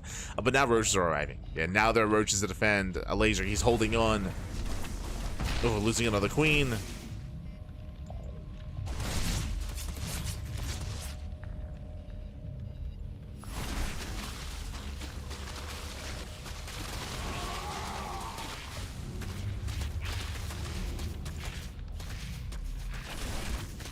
MaNa, he will clean them up. Sorry, Elazer, he will clean them up. Elazer now pushing out. MaNa, now he's in danger. Again, his power spike was pre-Roach. Now that Roaches have arrived, now MaNa doesn't really have much to work with here. He has no Blink, he has no Immortal Production, he has no Robo, he has no Void Ray, he has no Stargate, he has Zealot Archon, which struggles against Roach-based armies, against Roach Ravager specifically. And that's what's coming his way. I'm loving the addition of the Spore. The Spore does waddle forward as well. Brings forward the Spore. Armor gets spotted.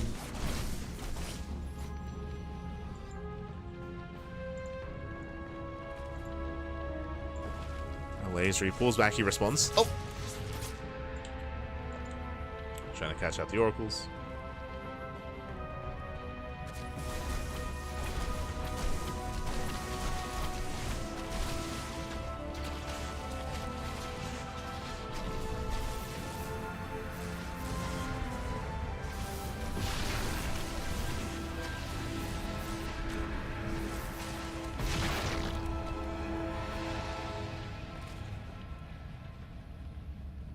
He does hold on.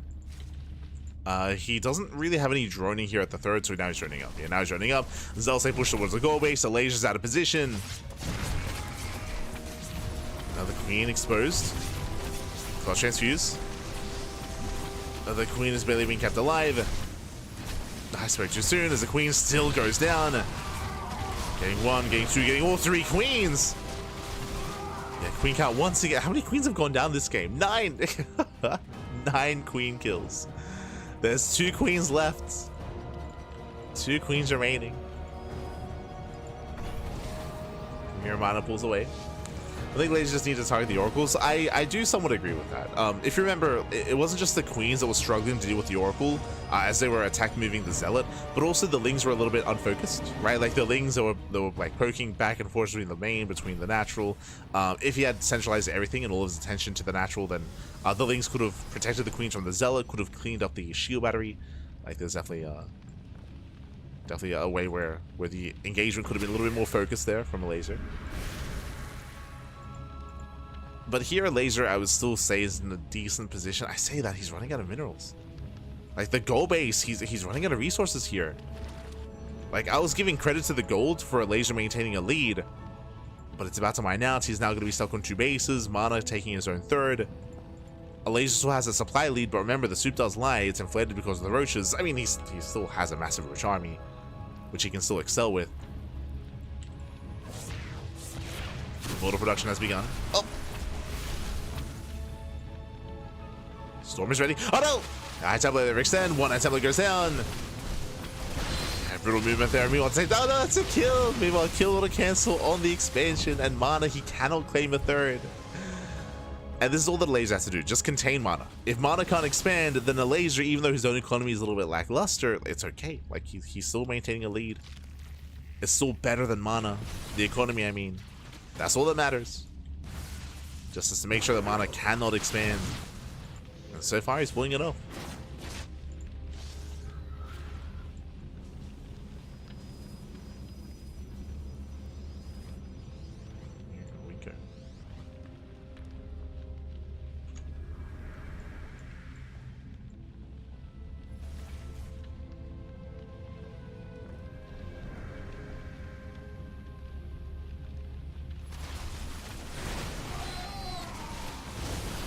From here, oh, Storm's popping up, sending back the army.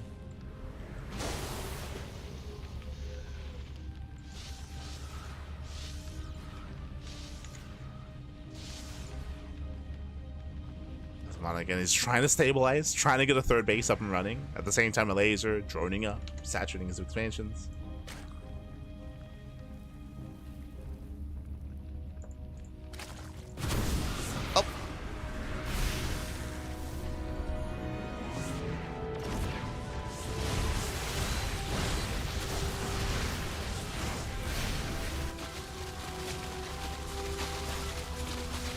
As once again denies the third. And even though, like, MaNa, he's able to catch out these roaches, and he's trading well here. Like, he's picking up a lot of roaches, he lost the third. Like, that's what matters. He lost the third base. Elazer, he can afford to trade inefficiently. He can afford to throw away an army in favor of knocking down bases and just denying expansions. That's what matters here. Knocking down base after base.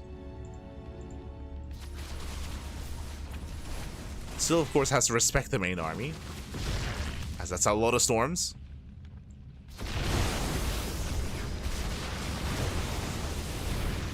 Speaking of storms, they do connect well. And again, MaNa, he is trading as efficiently as possible, but he needs more reinforcements. He needs a buffer. Like, it's almost purely a High Templar Immortal army. He needs some kind of gateway army here to help support. Zealots, they do get into the middle lines. Nicely done. They get into, oh my god, drones are going to be going down. Yes, 17, 18, 19, 20, 21. Uh-oh. Remember what we spoke about, how it was like, oh, as long as Elazer can maintain a greater economy, he can be okay. Now he's down in drones. Now Elazer, he's running out of resources at the gold base. He just lost an entire mineral line, and MaNa is expanding. His third base is about to finish. The armies are passing by each other. Are we going for the base trade? What's the plan? He's turning back. He turns back around. He races back home. Elazer still has a massive army. MaNa has to get the hell out of here. He has to recall. But it might be too late. It might be too late to recall. Yeah, he has to engage. Storms a zone away. But he has to get out of here. Can he get some okay storms? There's the recall. But he's going to lose one in the process. 1, 2, 2. Templar and Immortal as well. Does recall out of there. But MaNa, he's getting a base. He's getting his third. Let's go. Getting his third base up and running.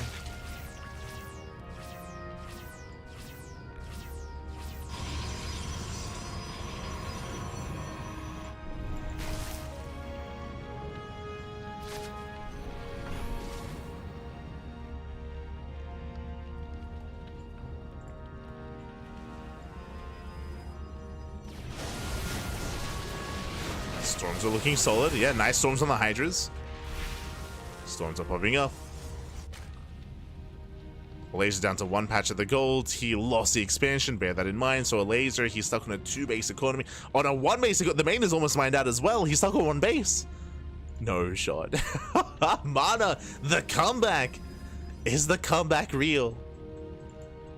I would say right now, at least until this base gets back up and running, like MaNa, he has the better economy, for sure. Has a better economy, he has the greater main army as well. Elazer, he has no lurkers. Without taking up to lurkers at this point, he's going to be outscaled. Running into a wall of cannons.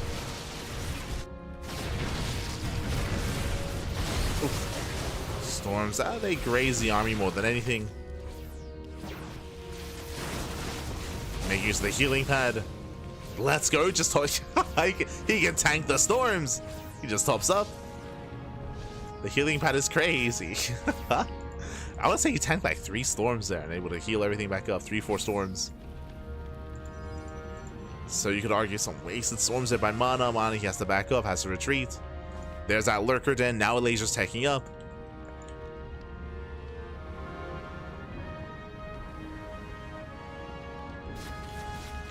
Oh, that Templar exposed.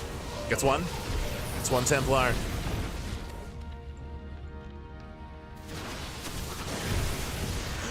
Oh my god. I'll say crazy army, they don't kill anything. And Templar still very low. Meanwhile, the 4th base was denied. Elazer once again being chased back to the healing pad. Oracles, they pop off 3 more drone kills. The Oracles, they barely do get out.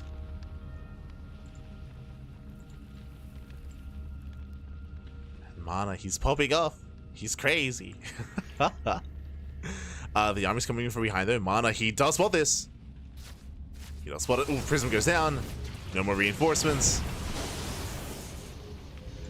Elazer does pull back to the healing pad. He's gonna heal up. The storms, they do nothing. He just heals. No healing pad here though. Bearing in mind there are around 3 storms left. That's a little bit more than 3. Yeah, it takes down the expansion. The expansion goes down so fast, so quick. Lurkers out of position. Lurkers now rushing forward. Hydra's coming in from behind. Yeah, boys are being pulled. Decent storm. How many immortals? Yeah, they're within range. They're within range of the lurkers. A lot of immortals do go down. And Elazer, he will surround. He will surround the army. He will clean this up. Catching out the immortals, the archons, the everything. And Elazer holds. He shuts down the main army. It will cost him 20 workers. But he does take the fight. Behind this, though, he's still on again, like half a base. He's on less than 1 base economy. This is it. This is the mining. It's all he has left. Meanwhile, MaNa, he's taking his 4th. He has warped in, he has rebuilt, and yeah, MaNa, he takes the lead. MaNa, he's crazy.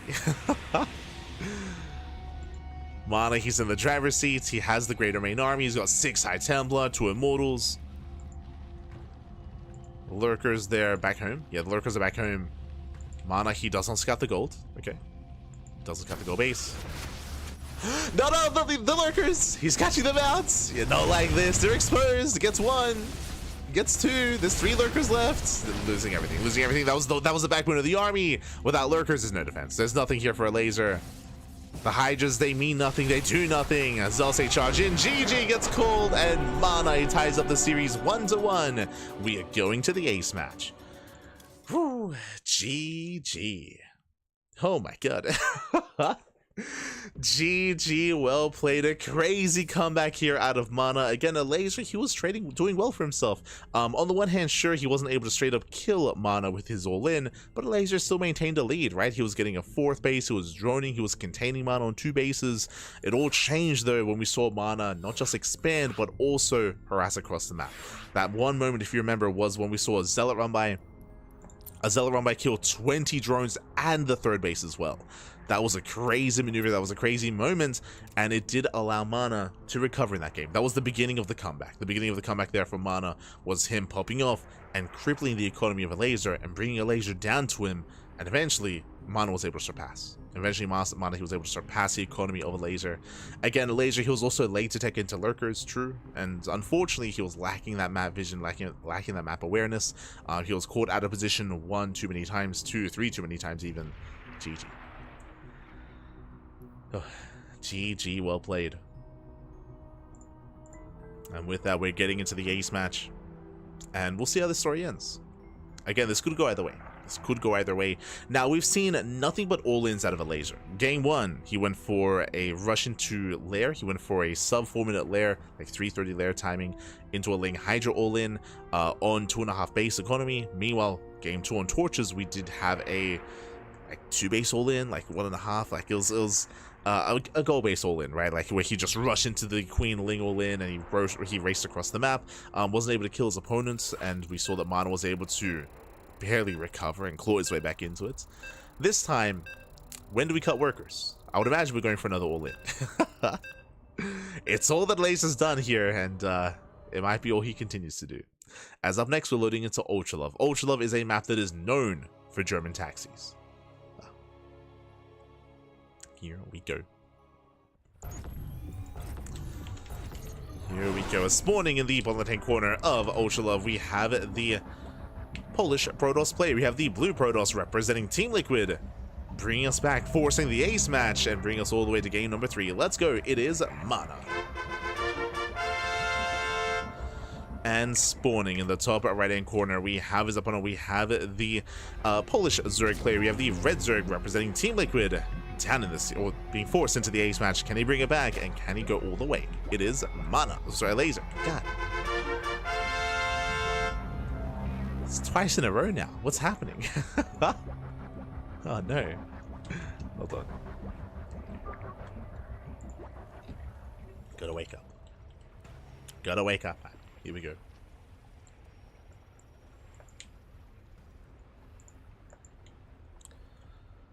we go.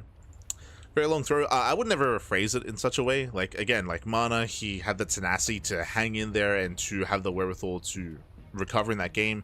It was not just Elazer in a way, at least tech-wise, resting on his laurels. It was also MaNa going for the counterattacks, going for better fights, better engagements. He was able to out-trade his opponent, able to catch Elazer out of position multiple times as well.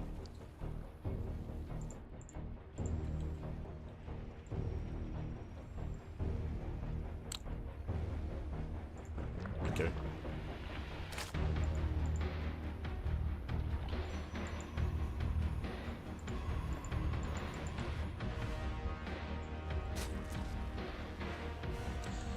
So here we are going to be settling in. Elazer is forced to expand at his 3rd location, so the unnatural natural out of Elazer.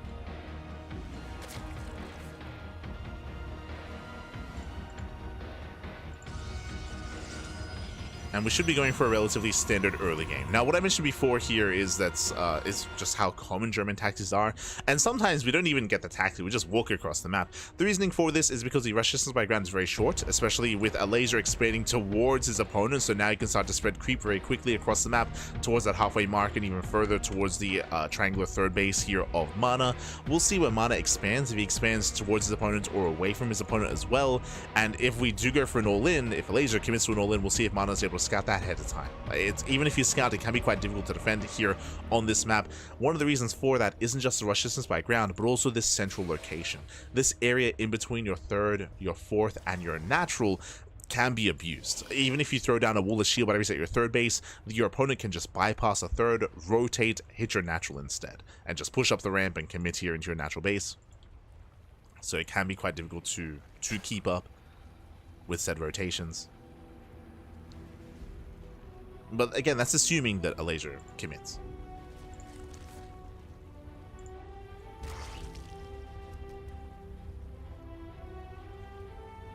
Okay.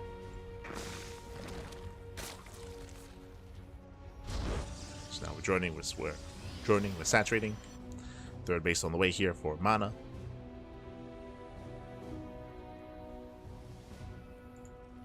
So what opens the main?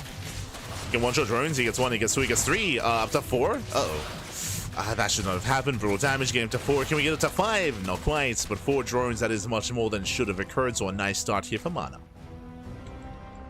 Now, because he does lose the first 2 adepts, that means his 3rd base is going to be exposed. Lings, they're moving out for their counterattack, and their goal here is to delay and deny the 3rd base. Oracle perks in, you can see the 3rd here is exposed. There's nothing to defend, the Oracle's still on the way. The second Oracle is still in production, rally to the third, the Lings have arrived, and there's nothing in position, there's no defense, and he should force a cancel.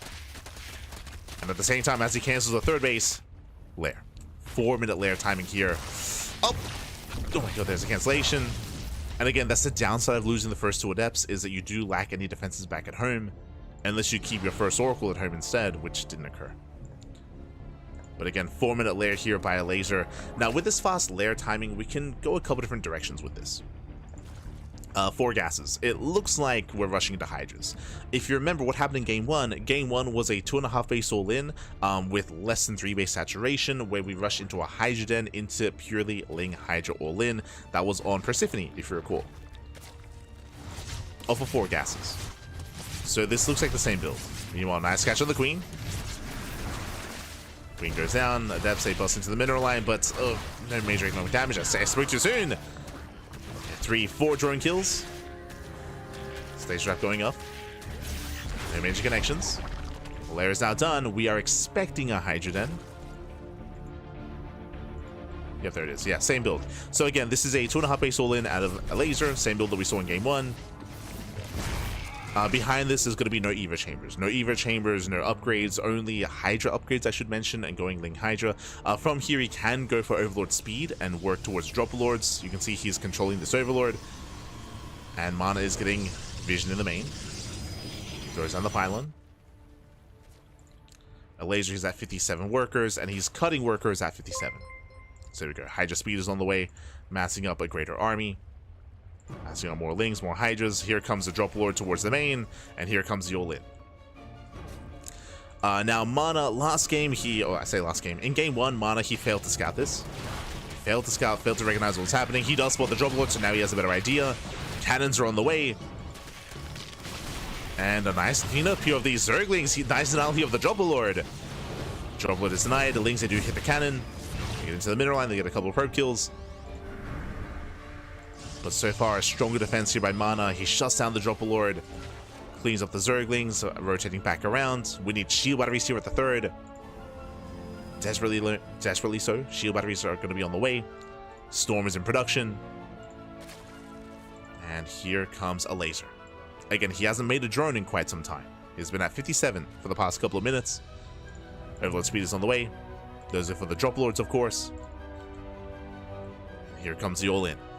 And here we go, we're loading up the taxi, let's go! Taxi's loading up. Storm is still on the way. Nice stasis. Stasis goes off, we spoke about this area in between the bases. Now you can abuse this. Cybercore goes down, massive pickoff. Takes down the Cybercore, no more Stalkers to defend. Force to recall. Yeah, does recall over towards left-hand side, and now we just rotate. As you can see, you can just abuse this location, rotating back and forth between the natural, between the third. Does hit the third base, shield battery goes down. And it's gonna be a tough hold here for MaNa. Storm is going off. Okay, he's got his first storm. More storms are gonna be coming in. And with the help of Storm, he's holding. Yeah, he's holding, he's shutting this down. He's got 2 more storms. Oh my god, a brutal storm on the Hydras. And there's another storm in the chamber. MaNa, he's holding. He does lose 11 probes. But again, behind this, MaNa, +2. +2 is on the way. Oh, late Cybercore. Late Cybercore out of MaNa. We're loading up, dropping into the main. MaNa out of position. He's ready at the third.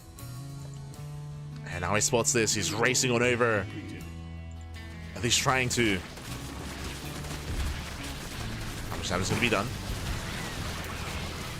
Storm's going to be coming in. A decent storm with the Zerglings. You can see a laser focusing down the pylons. He gets 1, he gets 2 pylons. Depowers everything. But he will lose all these Dropper Lords at the same time. Ling Hydra towards the right-hand side. No recall. Yeah, there's no recall. He's trying to respond. Still brutal damage. The probes are falling. And is this enough here? Has the laser done it? He might have. Yeah, he might have just done it here.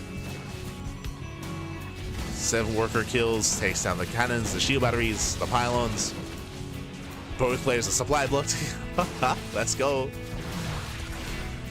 Where are the storms? Do we have any? 0. 0 High Templar, 0 storms. And without storms to defend, the Ling Hydra overwhelms. We need the storms, papi. We need the storms. Oh, speaking of, okay, they're now coming in. Not an amazing connection. It mainly zones away. The expansion goes down. Elazer, he breaks the third. As pushing in. Now he's moving further in. And at this point, if he wants to, he can drone. Right? He's on 4 bases. The 4th base is just for larva. At this point, he could drone. He could saturate. But nah, he's just going for another round. He's going for the 2nd round here, the next wave. Here come another wave of Dropper Lords.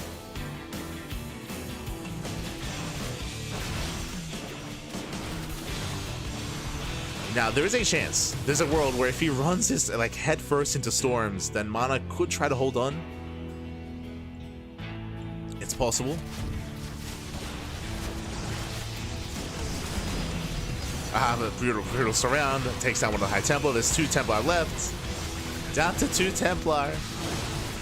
Oh, getting him to 4. Storm mainly zones away. The base has to kill, not a cancel. Another storm on the left-hand side. Oof. And the surround is insane here, catching out all the High Templar.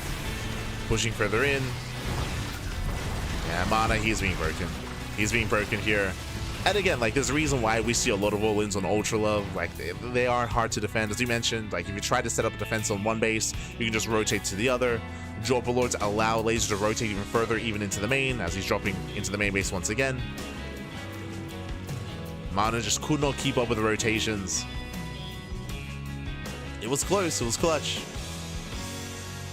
But he could not keep up.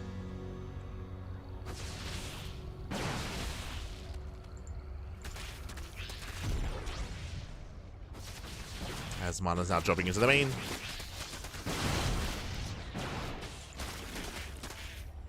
Dropping into the main base.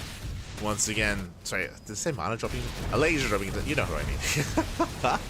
Elazer dropping into the main base. MaNa trying to respond, trying to react. Rotating back in, but here it's too late. 14, 15 probe kills. And here comes the next army. Into the natural. Again, MaNa's being overwhelmed. Elazer, he has done it. He'll be the first player to make it through the group stage and to make it into that main event. GG gets called. Elazer, he will advance on in first place out of Group A to the playoffs. GG.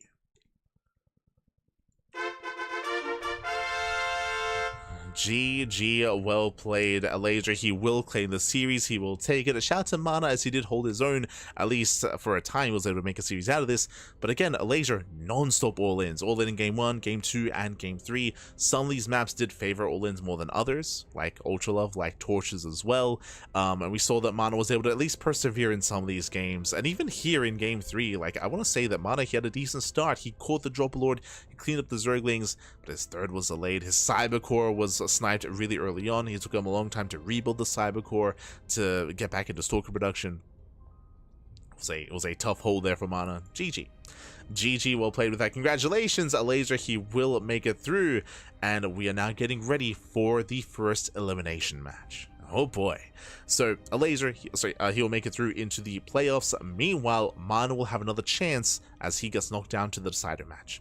Up next, though, is going to be a best of 5 between Krystianer and Trifax to determine the first player out of the group stage and to determine who will play against MaNa in that decider match. Oh boy. So we'll see you guys soon. We'll see you guys soon after the break, and when we come back, we will have our next matchup. We'll have Krystianer and Trifax. See you then. See you soon.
And welcome back, everyone. Welcome back to the elimination match, to our first elimination match here of Group A.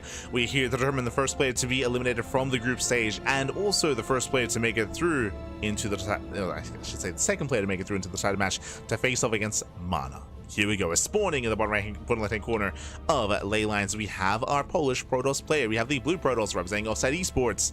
It is Krystianer. And spawning in the top right-hand corner, we have the red Zerg player, the Polish Zerg. It is Trifax. And if you're in the chat, you know what time it is. It is Gamba time. Predictions are open. Place your bets on who you think will claim the series. Best of luck in the chat. As a reminder, this is a best of 5. From here on forward, best of 5s. So best of 5 elimination match and best of 5 decider match as well. So we're going to have a longer series, longer matches here to make sure that the best of the best do make it through into the playoffs. Let's go. As this is going to be their last chance, their last lives here for our players. Again, congratulations to Elazer for being the first player to make it through into said playoffs.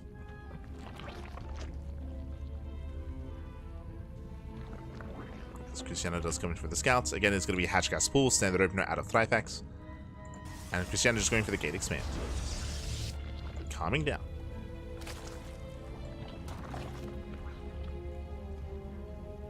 We are going to be calming down here.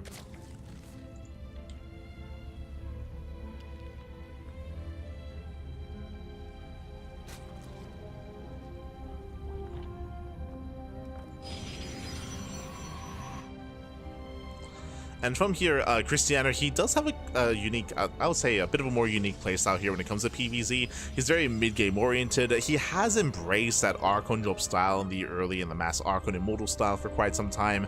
But in recent weeks and recent months, he has been going for more standard play as well, going into his third base, into plus enabling Stalker, into mass Stalker, into a more robust mid-game. That's typically where Krystianer does thrive, in said mid-game, if he can get there. Meanwhile, from Trifax, I'm curious to see if he's inspired. Is he inspired by Elazer? Elazer did nothing but all-ins in his series. We'll see if Trifax does the same.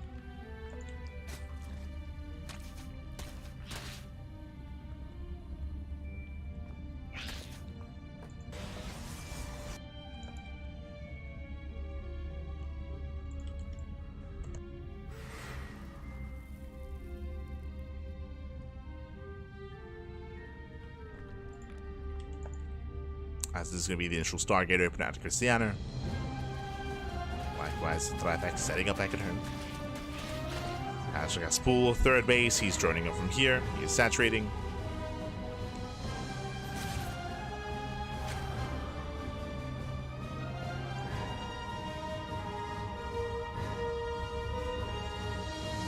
And personally, I'd be looking forward to seeing more of a mid-game, more of a back and forth setup here. Getting into our 3 base economy, getting to our 4 bases. We'll see if we can get there.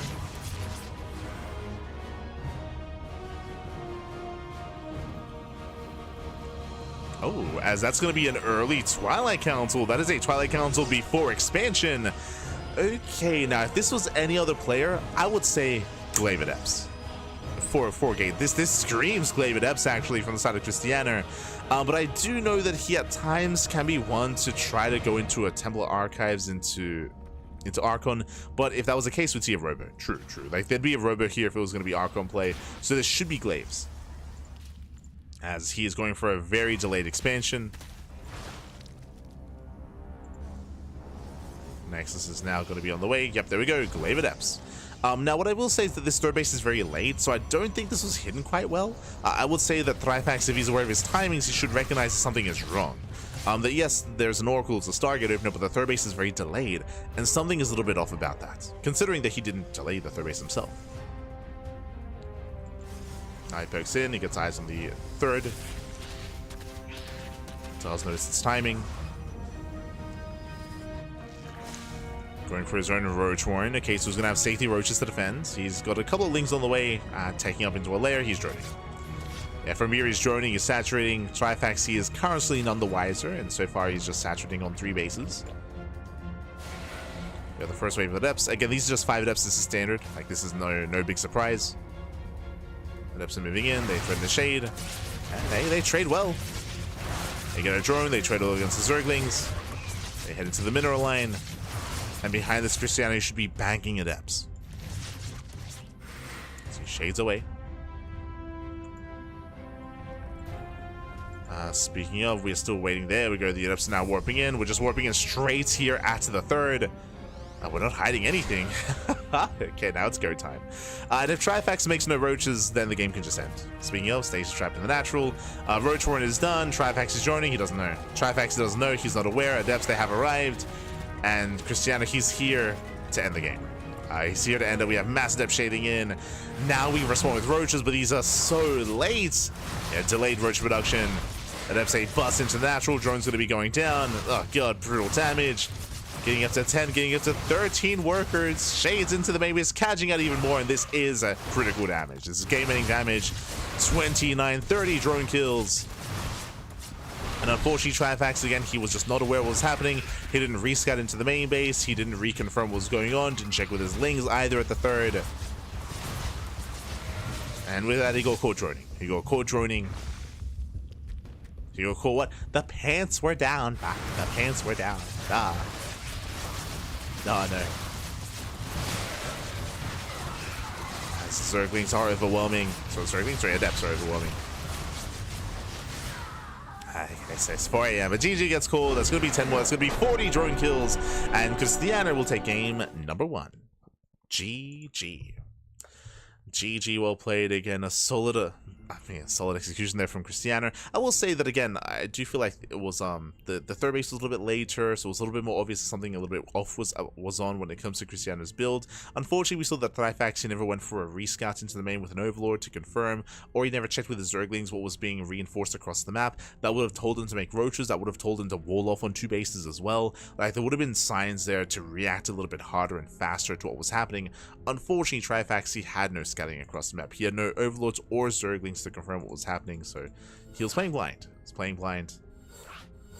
And with that, GG, well played. With that, we're getting into game number 2. And we'll see if Trifax can recover. And we'll see if Krystianer has something else in store for us as we are loading into Tokamak. Tokamak, of course, being one of the larger maps in the map pool. Larger map, a lot of bases. We could experience a longer game here. Maybe, possibly. Let's go.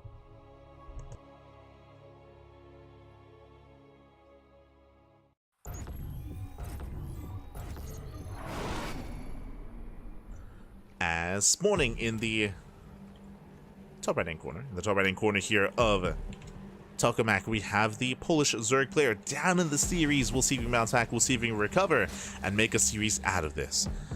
Ooh, it is Trifax. Trifax. And spawning in the bottom left-hand corner, we have his opponent. We have the Polish Protoss player, the blue Protoss representing Offside Esports. It is Krystianer. Here we go.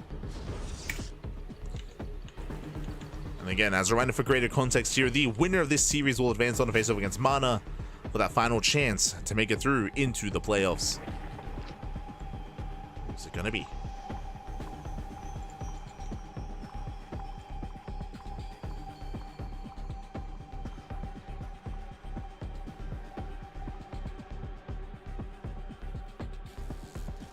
So we have initial probe scouts.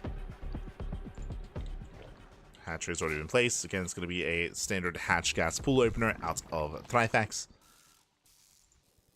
And we'll see if Krystianer's going to be cheeky once again. I will say that going into Glaive Adepts in such a manner is going to be weaker on this map just because of the time it takes to get across the map and just because of how much more defendable the bases are as well. So we're expecting something a little bit different this time.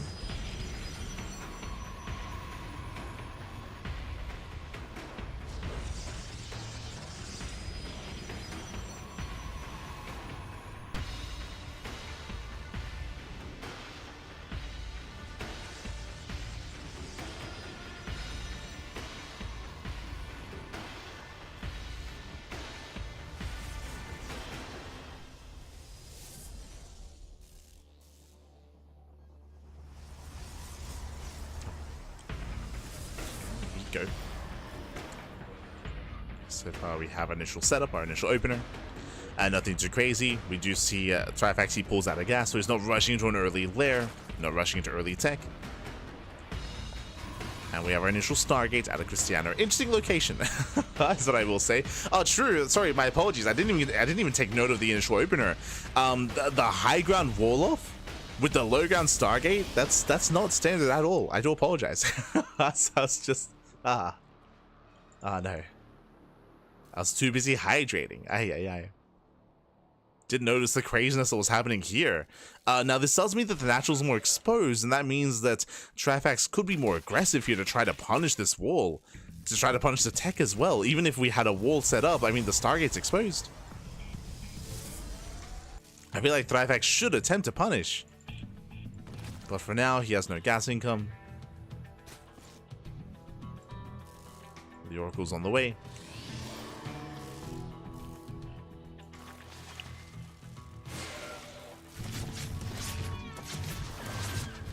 So you poke in. Getting one drone so far. Shedding into the main. Getting up to 2. Getting up to 3. That's an okay start here for Krystianer. Getting 3 worker kills as he should lose both adepts. And we should see Trifax immediately counterattack. With those adepts going down, that tells me the third base is going to be that much more exposed. Yep, here come the Zerglings going for the counterattack. Meanwhile, that's going to be a Robo here on 2 bases. Robo into Twilight Council. If you remember, we actually spoke about this build last game. Remember, we said when we saw the Twilight Council, I was like, this screams Glaive Adepts. But we have seen Krystianer enjoy Archon-based openers if we saw a Robo. Now we're seeing it here. Robo into Twilight Council. This does scream Robo, Twilight Council, Templar Archives into Archon drop. Into a third, not a 2-base all-in. As Lings are poking forward, the Oracle does race back home. Only one? Yeah, only one Oracle to defend.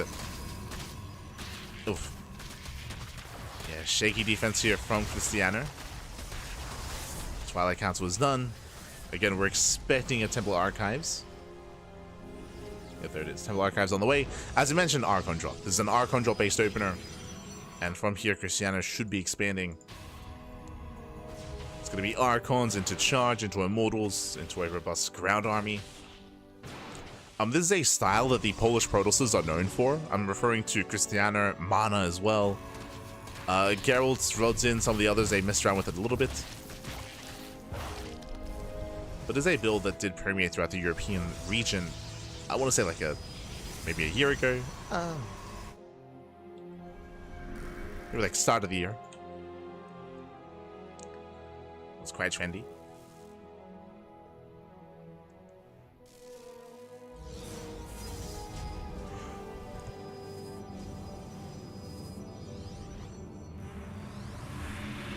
So here we go. The Archons are morphing in. And again, the goal here is to hunt down Overlords, deny creep, threaten mineral lines, and potentially even catch a queen. But it's an economic build. Like, the goal here is to expand and build up. So the queen is getting very low. Queen is getting low so far. 4 drone kills, getting to 5. 5 drones going down.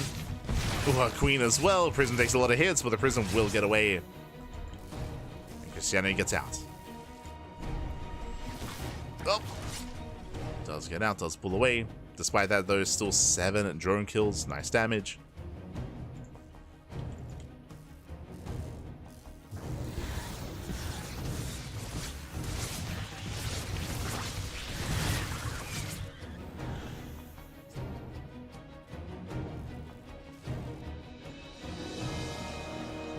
Krystianer does rotate.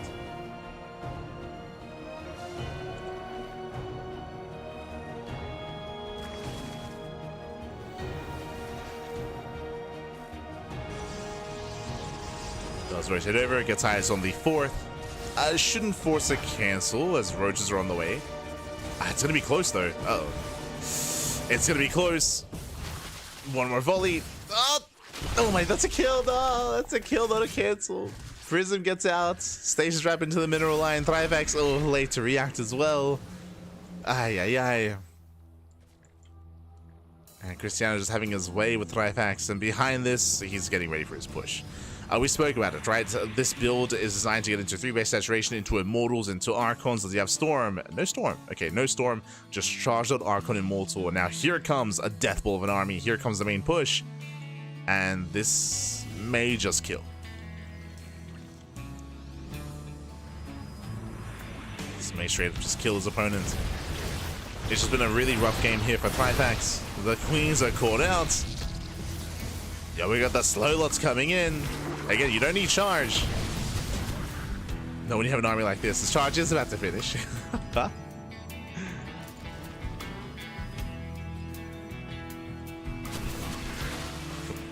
As again, Elazer just hit a tank. It's the Archons and the Immortals that deal the real damage. Yeah, locking down the Queens. Brutal force fields. Archons pushing in, getting on top of the Ravagers as well. The Immortals are wasting some DPS here on the hatchery. They have to push forward. As the first Archon is started down. Nice pick off there by Trifax.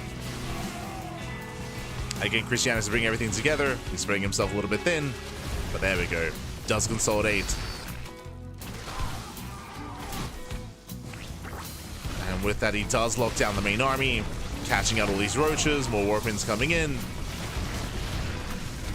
One of the Archons may go down. And now we can just focus here on the main force, on the main bases.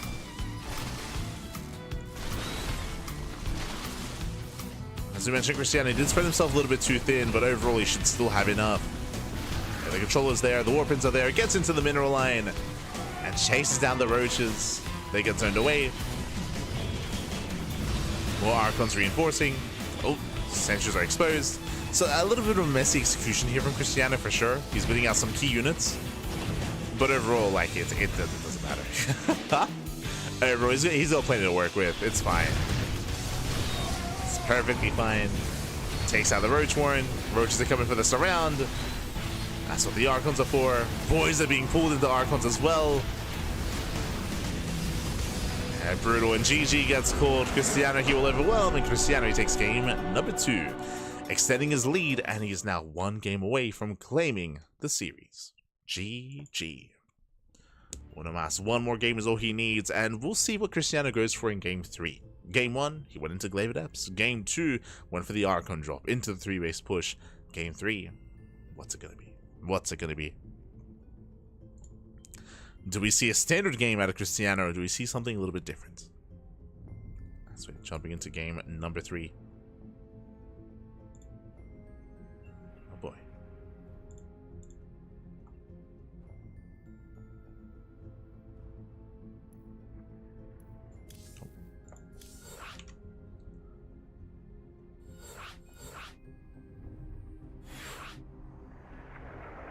Jumping into that 3rd game. It's going to be on MaNa. Okay.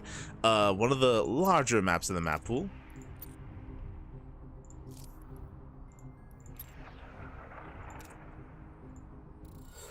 Here we go. I say one of the largest map in the map pool here, and this might be the best chance for Trifax to have a bit of a more stable start to the game, to get into a more comfortable mid game. This might be, I say this might be it. Tokamak would have been it, really. Like, Tokamak would have been the map for that. Here the bases are a little bit more spread out, so we'll see. We'll see how Trifax can hold his own. We'll see if he can. We'll see if he can make a series out of this. For the most part, he has been the punching bag here for Krystianer in both games, and we'll see if he can bring it back here. And again, get some inspiration from Elazer and just send it back. Just send it. Let's go. Spawning in the top left-hand corner of MaNa, we have the Polish Protoss player. We have the blue Protoss representing Offside Esports, leading the series 2-0. It is Krystianer. And spawning in the bottom right-hand corner, we have as opponent, we have the red Zerg player, the Polish Zerg, down heavily in the series. He has to fight back here and now to have a chance at making a series out of this and advancing to the next match. It is Trifax. Oh, hello. As we are moving out with a hatch block. I say that when hatch first back at home. Okay, so but he does have the drone. He is in position. He can delay the expansion. Once again, Krystianer with the high ground setup. Very peculiar. Setting up on the high grounds. We saw this in the last game as well.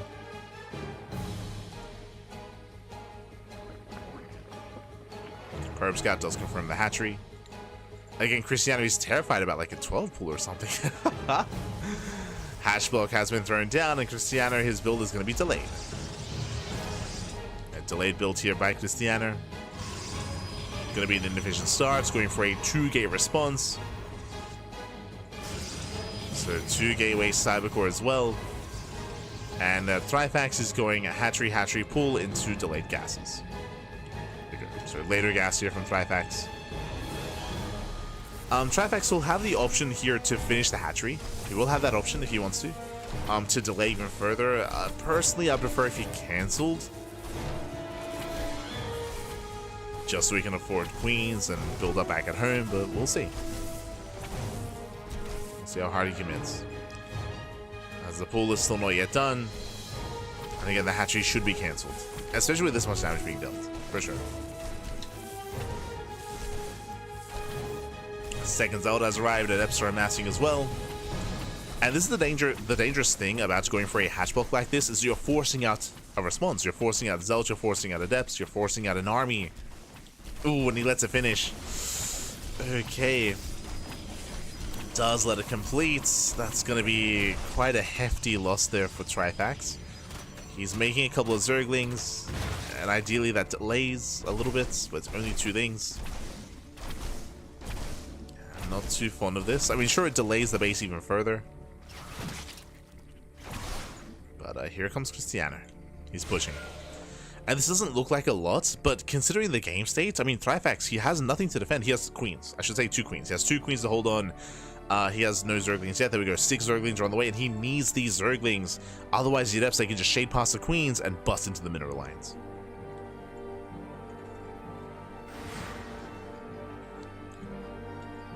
As Adepts, they poke in. They poke in. They get eyes on the expansion. And he's going to force a cancel.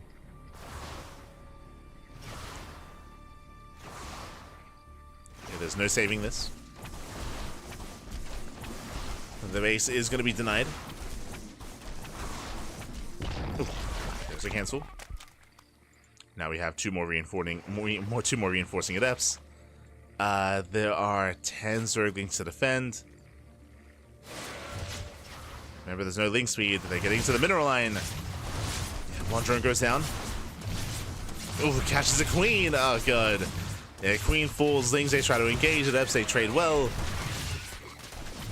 Trade very well for themselves. Oracle pokes forward. Adepts, they shade into the main. More drones going down. This is getting out of hand. It's getting very much so getting out of hand at this point. Okay, thankfully we have some more lurking reinforcements. Adepts, they shade down. Oh god, no! They cash out more drones. 5, 6, 7?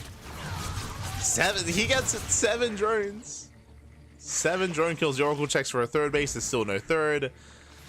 There's no spore. There's no spore. Another queen goes down. Another queen. And another? Oh my god. And both Oracles get away. Behind this Krystianer, he has not expanded. He's staying on 2 bases. He's rolling up. The Lings, they come in to harass, but there's nothing to harass. And the Oracles, they make it back. So looking at the trades here, it was 4 Adepts and 2 Zealots for 7 drones for... Oh, that was a... Of course, that was a kill! That was a kill, not a cancel on the... Oh, right. That was on the other base, right? True. For a moment, I thought it was the 3rd. But they killed the hatchery, killed 22 Lings, 3 queens as well. Brutal losses, and the cancel on the 3rd. Trifax pokes in, but he shouldn't get anything here. Overlord into the main.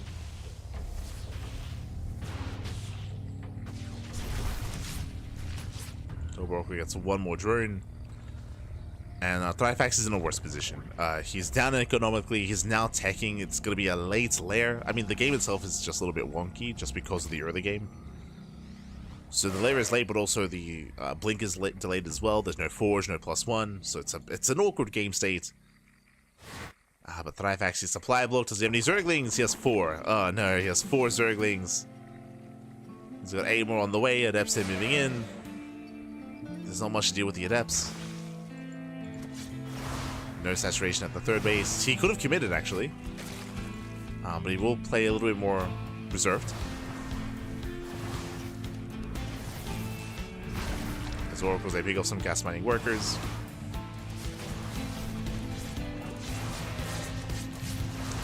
No transfuse. Yeah, there's no energy. Another queen goes down. Another queen falls. Shades into the natural. 8 drone kills. Zerg players, look away, papi, look away. This is not safe for Zerg. It's not safe. Get out of here. As Trifax, at this point, he has to be all in. Like, he's lost far too much already. There's no recovering from this. He's going for a Ling Hydra. But Krystianer's already pushing. Trifax doesn't have the economy to sustain. Yeah, GG gets caught. The writing is on the wall. There's no defending this. And Krystianer, he will run away with it, claiming the series 3-0 and advancing on to the decider match. GG. GG, well played. Congratulations, Krystianer. He did come in as a favorite player here. I was hoping that Trifax could pose a threat and could make a series out of this, but unfortunately he had a really hard time keeping up with the aggression of Krystianer. Just a hyper aggressive style out of Krystianer in both game 1 and game 2. I say hyper aggressive, I say aggressive. The builds themselves, unfortunately, we saw that Trifax just had a hard time really keeping up with them, and it just snowballed out of control. Krystianer, he wasn't like as crazy committed all in as, say, Elazer was in his matches, but still, you know, some more dedicated builds here from Krystianer. Game 1 going into Glaive Depths, and game 2 opening up Archon drop into the 3-base push, and we saw that Trifax just was whittled down over time. Couldn't quite hold on, couldn't quite defend. GG well played. Trifax, he's now out of the tournament, but a shout out to Trifax for, of course, competing for qualifying for the main event, for this event, for making through the qualifiers. Does meet his ends at the hand of Krystianer, but Krystianer, he's one of the stronger players in Europe, not even just in Poland, but in Europe proper as well. So GG, no shame going down to Krystianer, as we're now getting ready for our next series. Up next, we're going to be going on a short break, and when we come back, we'll have the final series of the broadcast, a best of 5 between MaNa and Krystianer. It's time for the rematch. Let's go. We'll get into it. We'll see you soon after the break. Oh, see you soon.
and welcome back, everyone. Welcome back to the final series of the broadcast. Our final series here of the Fusion Esports League Cracov 2025 Polish Championship Group A.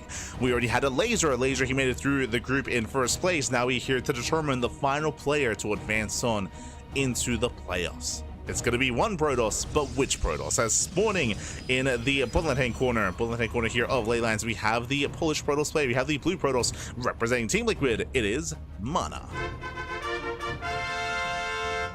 And spawning in the top right hand corner, we have the Polish Protoss player, the red Protoss representing Offside Esports. It is Krystianer. Oh god! Bit of a mistake there. Bit of a misclick, a little bit of nerves kicking in. And if you're in the chat, predictions are now open. Place your bets on who you think will claim the series. Will it go the way of Krystianer? Will it go the way of MaNa? Up to you to decide. And now, in recent recent records, we've had Krystianer having the better of MaNa and looking like the more dominant player in the head-to-head matchup. But earlier today, in this very group, MaNa did take the win over Krystianer, but it was a best of 3. It was a best of 3, and MaNa did win it 2-1. It went all the way to the ace match. It was a very close, very clutch series, and now they have a rematch in the very group, but this time, best of 5. So best of luck. Best of luck with your predictions. Best of luck with your gamba. Do not envy you. It's going to be a hard call to make. Best of luck.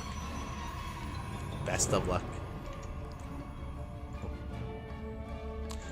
As we do have Krystianer, so as we do have our initial openers here, double gate opener, 2-gate opener out of MaNa, likewise 2-gate opener out of Krystianer. Krystianer, he will hide the probe, he will hide the pylon, and this looks like a proxy Stargate, not a one base all in. Bearing in mind that Krystianer, he went for a lot of all ins against MaNa previously because of the greed of MaNa. This time, standard opener out of MaNa, and Krystianer, he's scouted, he's aware of the more standard play.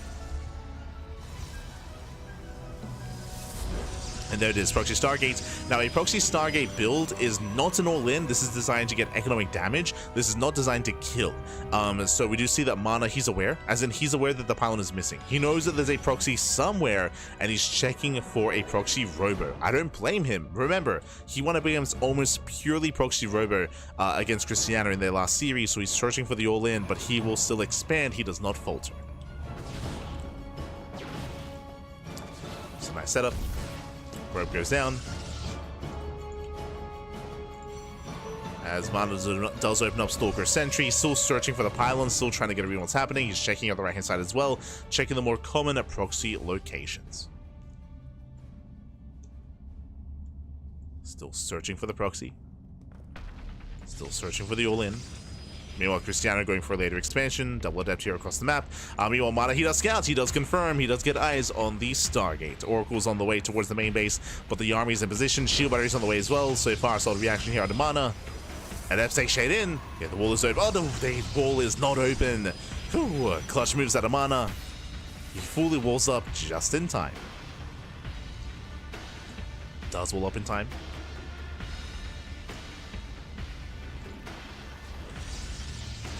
He walls up. Oracle checks for saturation. Oracle is deflected, and so far MaNa, he holds his own. He defends well.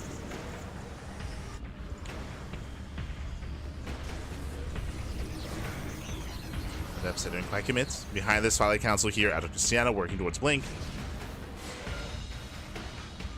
MaNa still staying here on 2 bases. We should be seeing tech of choice soon, as Adepts, they do shade into the mineral line. They get 1, they get 2 probes, 3, 4, oh my god. Yeah, nice damage here from Krystianer. He dives in, rotates over towards the main base. 2 oracles, they get 1-shot probes, they get 7, they get ace, they get up to 9, 10 probe kills, and he gets away. And that should not have happened. That should not have happened here. Krystianer, he found an opening. Remember, 2 adepts, they can 1-shot workers. 2 oracles, they can 1-shot workers as well. So despite the shield battery, despite the army, he still took advantage. He still popped off. And he still pulled MaNa apart. So I would say a stronger start here for Krystianer. Now he has the economic lead, and behind this, remember, he already has Blink on the way. And MaNa's been banking gas. This is a very late Twilight Council. He threw this down at over 300 gas. Like, he had so many resources, and he has to commit. He has to do something with his army. Again, the tech is very late for MaNa. He has to move out. There's a shield battery. No stasis traps. Krystianer going for the counterattack. Back at home, there are 2 stalkers here at the natural. Nothing in the main. Nice force fields looking down the army. Ooh, and one Stalker goes down. Gets one. Gets one. Oracles, they race back home. Boys are being pulled. And MaNa, can he break through? Nice force fields. Nice force fields so far. Zoning back the army. But the Oracles, they're diving in. They can focus on the sentries. Oh no! Oh, instead one Oracle goes down. Yeah, miscontrol there from Krystianer. Did walk into the army. And without that Oracle, that means you can no longer one-shot. You can no longer threaten the bases, not the same way.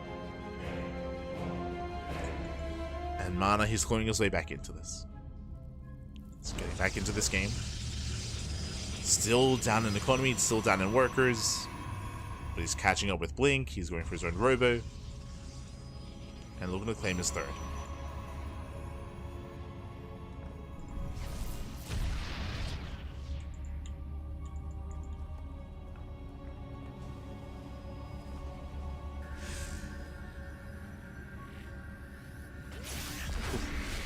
Stasis does go off.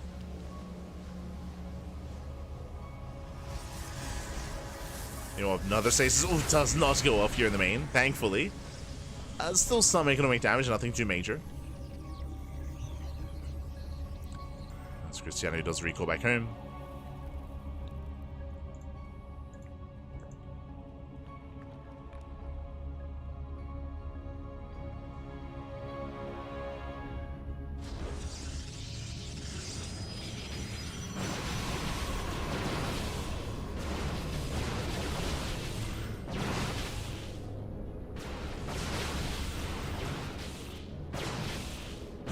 Krystianer McKinney has Blink over his opponent. So far, so good. With Blink just now kicking in for MaNa. Takes out a Stalker. Better trade out of MaNa. Does catch a Stalker. Immortal pokes in. And Krystianer cannot fight head on. Not like this. Not now that there's an Immortal here. Has to back off. Krystianer pulls away. He's got his own third base up and running. Krystianer still is enjoying a better economy and now is working towards charge. Crucial here that he does diversify. So fighting his army, getting into Blink Stalkers, charge lots. It's building up. And MaNa, he's being more defensive here, building up his immortal count, and should eventually work towards Archons once again. We saw this earlier, we saw this on MaNa in their previous series. So instead to hear from MaNa. Krystianer trying to catch out the Immortal. Won't be able to. Yeah, the Immortal's too robust.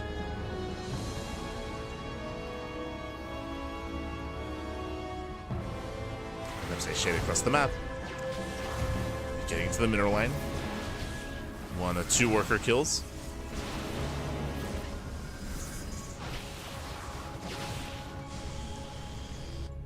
Gets 2 Stalkers back in towards the third.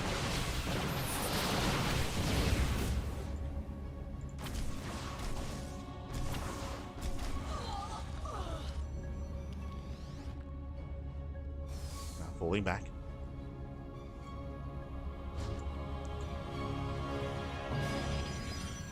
And we'll see if Krystianer can actually find a way through here. Now, thankfully, there are Archons yet, right? Without Archons, Delta can still excel quite well here for Krystianer. They do a great job just tanking and being that buffer in between the armies. So Krystianer's coming in from behind. The Immortals are exposed. He goes in, gets 1, gets 2. Very nice. Takes out both Immortals. Again, the Stalker army was out of position. Yeah, MaNa caught with his pants down. The pants were down. Again, the Stalkers, they rotated towards the south side to deal with the pylon, to deal with the Stargate. MaNa, he was abused for that. He was punished for that, I should say. So Krystianer pulls away, getting his 4th base. +2 is in production. Krystianer, he's enjoying an upgrade lead, an upgrade advantage. Getting to mass charge lots, now into Archon production as well. I'm a little bit surprised, but okay, there we go. I was about to say that MaNa doesn't have his own, but the Temple Archives is done, and we have Archons also on the way from MaNa as well. So both armies are taking the same direction, but Krystianer has a better economy and better upgrades. And that translates into a larger army.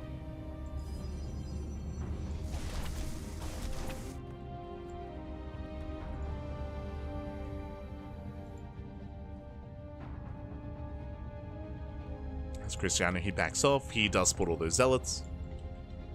He only has the one Archon with his main army. But the Prism's on the way.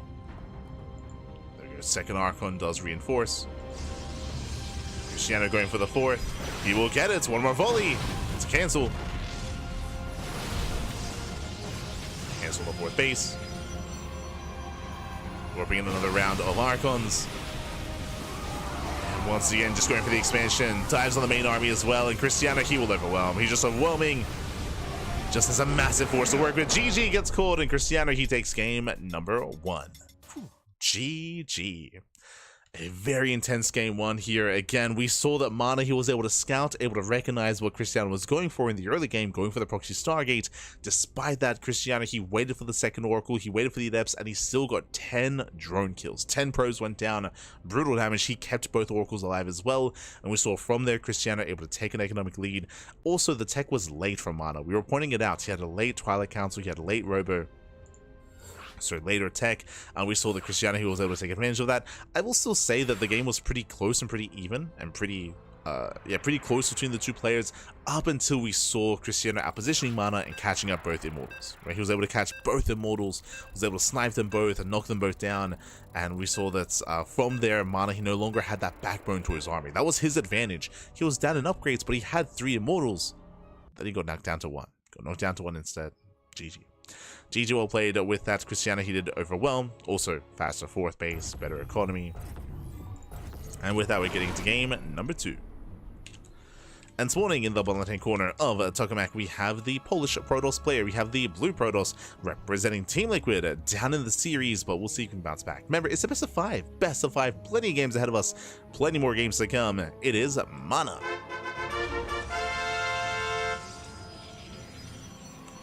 And spawning in the top right-hand corner, we have his opponents. We have the Polish Protoss player, the Red Protoss, leading the series 1-0, representing Offside Esports. It is Krystianer.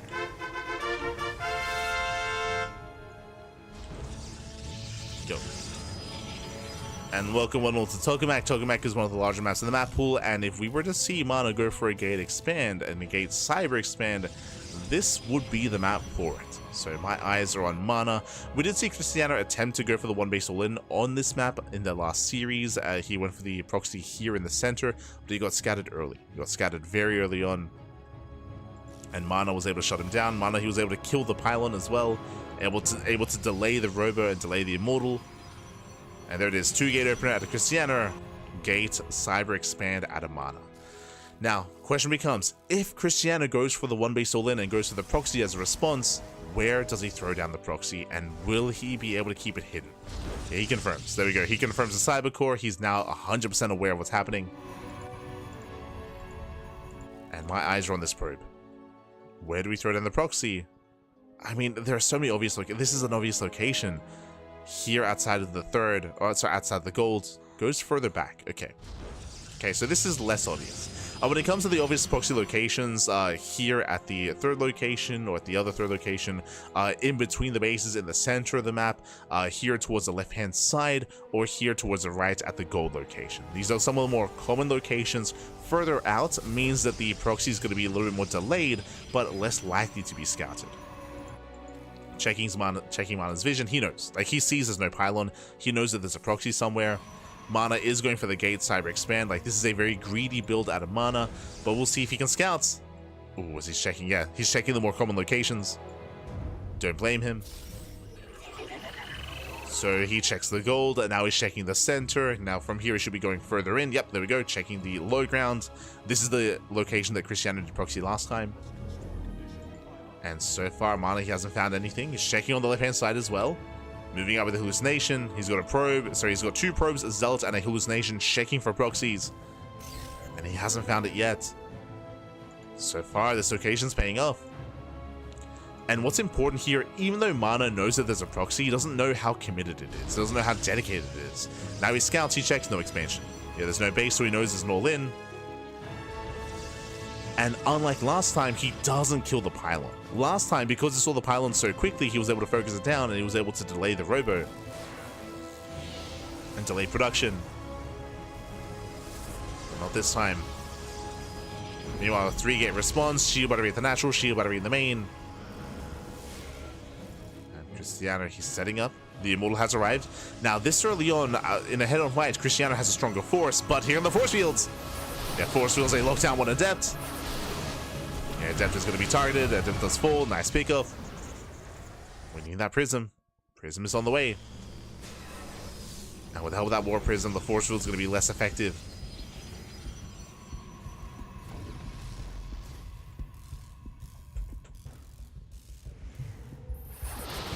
Speaking of, he did siege up at the wrong moment.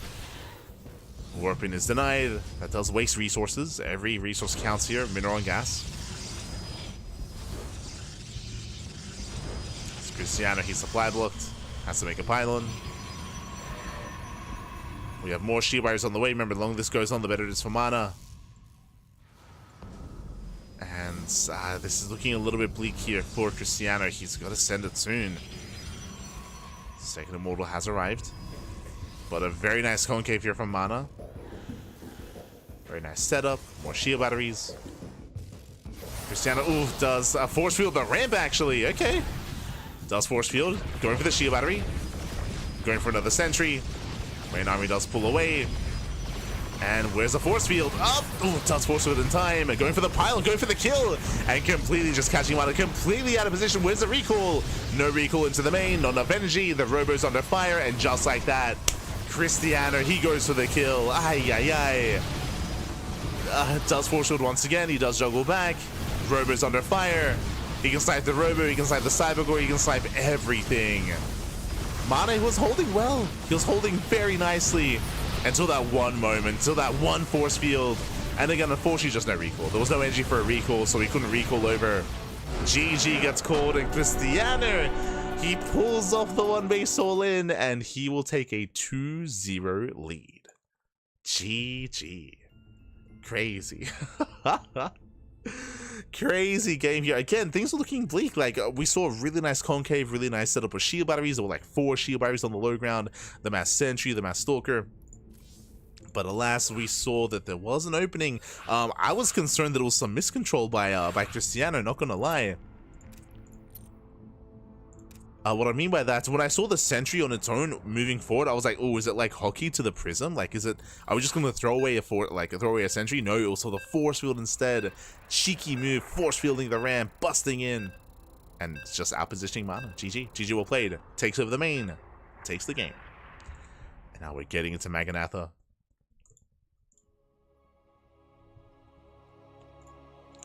We're getting into game 3, potentially the final game of the series. I'm hoping we get a little bit more out of this. I'm hoping we get a game 4, a game 5 even. Gives us some more games where the pressure is on. And spawning in the bottom right-hand corner of Maganatha, we have the Polish Protoss player. We have the blue Protoss representing Team Liquid. Down heavily here in the series. He has to fight back here and now to have a chance at making it to those playoffs. The pressure is on for Team Liquid. It is MaNa. And spawning in the top left-hand corner, we have his opponents. We have the red Polish Protoss player. The red Polish Protoss we have representing Outside Esports, leading the series 2-0, 1 game away from claiming the series and for advancing on to the playoffs. One of us is all he needs. It is Krystianer.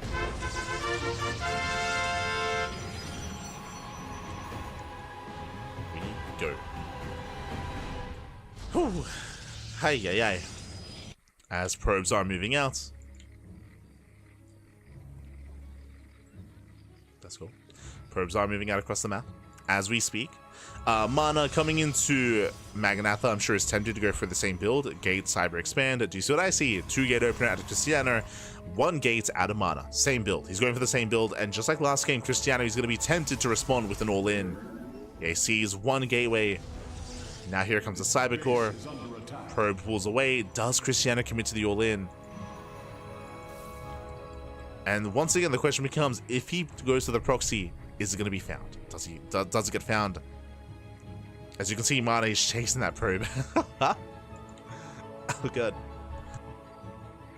Does chase him down. Now Krystianer is fully aware. But now he can't hide a proxy. Like, the probe has been chased down, so he cannot hide anything. So we're getting into a more standard game here. We could go for a Sentry Expand. That would make the most sense in my mind. Sentry Expand to catch up. Nope, double Adept. Okay. Double Adept Opener. The probe is in position. Throws on the pylon. Delays the Nexus. Adepts are on the way. And Krystianer, he does not send out another probe. If he sent out another, then, yeah, there we go. Stargate. We have the tech of choice, Stargate Opener. This is more of an economic start. This means that Krystianer, he will expand. Now, we're in a weird position here, and I don't know if Krystianer and MaNa are willing to embrace this. Stargate for Krystianer, Stargate for MaNa. We should be seeing oracles. Sorry, Phoenixes. We should not be seeing oracles.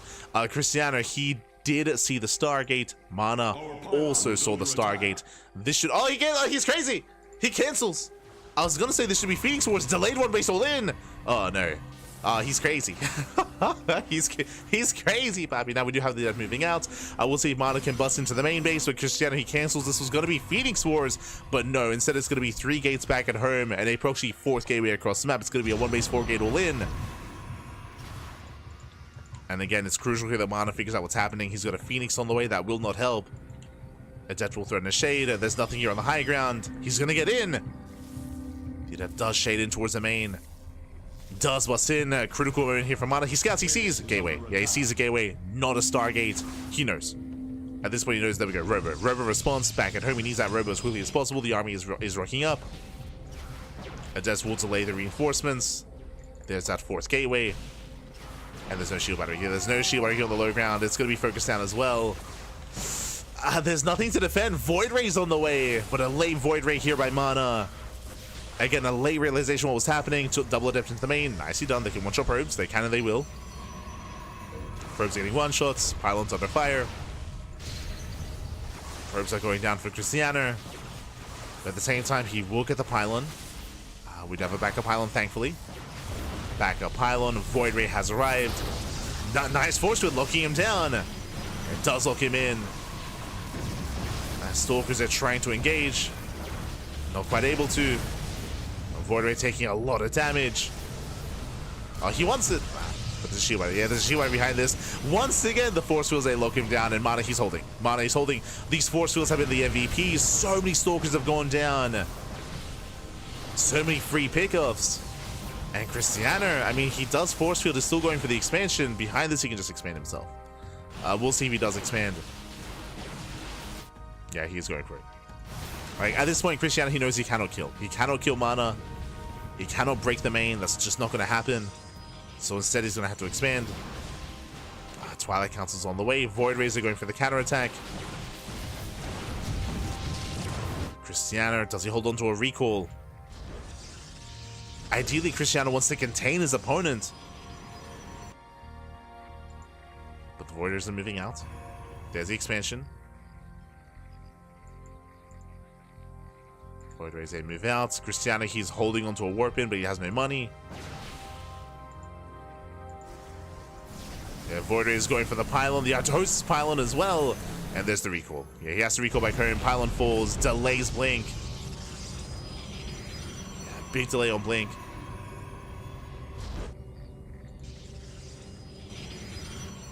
Even cancels it, actually. Interesting. Yeah, MaNa, he breaks out. MaNa is still in this game, very much so. And just supply blocking Krystianer. MaNa now expands. It is a late expansion, but MaNa, he has tech on his side. He's got the Robo, he's got Immortal Production. He's got the Stargate, he has the Phoenix, I believe, still alive. Yeah, Phoenix is still alive as well. Void Rays, they can still threaten.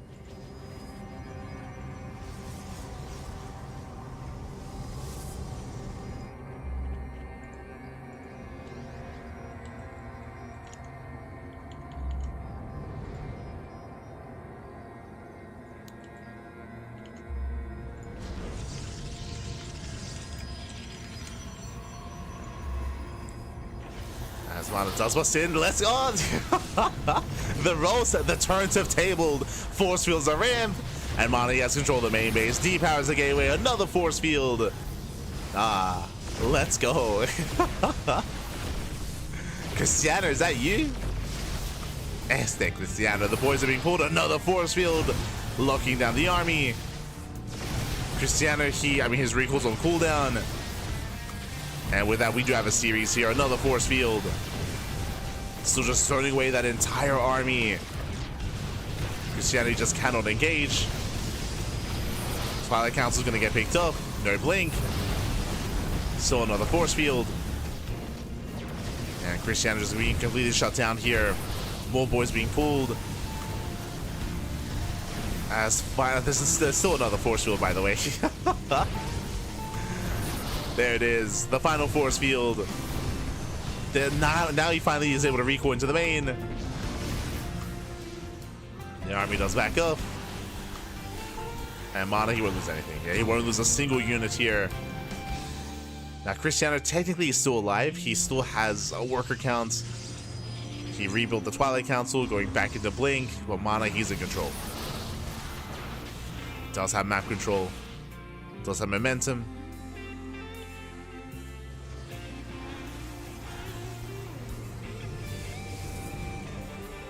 Jumping back into the main once again. Force fields are ready. he can't keep getting away with it, man. Oh my god. He won't stop. Prism goes down. Another force field. Yeah, from here going for the mineral line. And MaNa can always force field. He can force field again and he can always recoil. There's another force field. Takes down the sentry.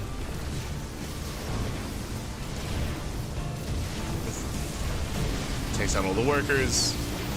Finally, no more force fields. Finally, this time he gets cleaned up. And Krystianer, this one he's all in. Yeah, GG gets called. He cannot recover. And MaNa, he fights back. We have a series. We have a back and forth. Let's go. GG, well played. Whew. Again, MaNa, he was able to successfully defend his main base. Again, we had some very, very critical force fields at the start of the game. Winding it back, remember, at the start of the game, Krystianer, he faked out Stargate. He went for a one base all in. He went across the map. We saw that MaNa was able to force field the ramp and catch out like 4 stalkers. It was insane value that MaNa was achieving back at home. Was able to punish Krystianer, able to punish his all in. And Krystianer he was forced to recover, forced to expand instead.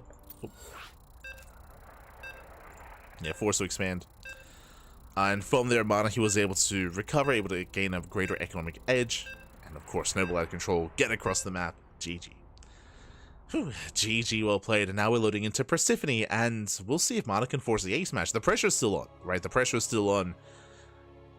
One more loss, and MaNa is out of the tournament.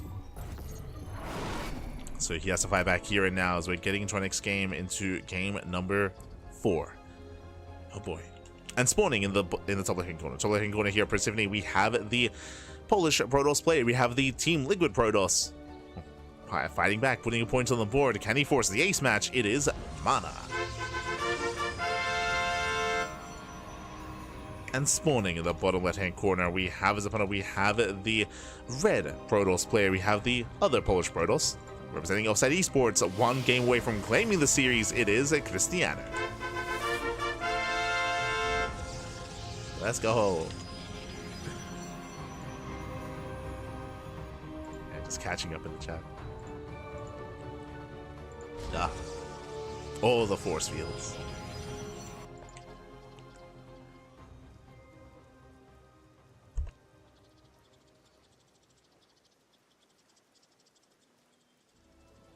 But again, I do want to emphasize that it wasn't just the force fields at the end of the game, but it was the force fields at the beginning of the game as well from MaNa. Force fields at the beginning, where he was able to lock down the initial one base all in and defend his main base successfully. So remember, he caught out like 4 stalkers and a sentry, or maybe even 2 sentries. He has some crazy trades at the beginning. Allowed him to recover, it allowed him to bounce back.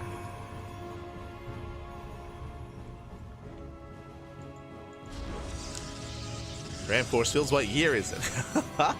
True, there were many years ago where it was a lot more common, a lot more common.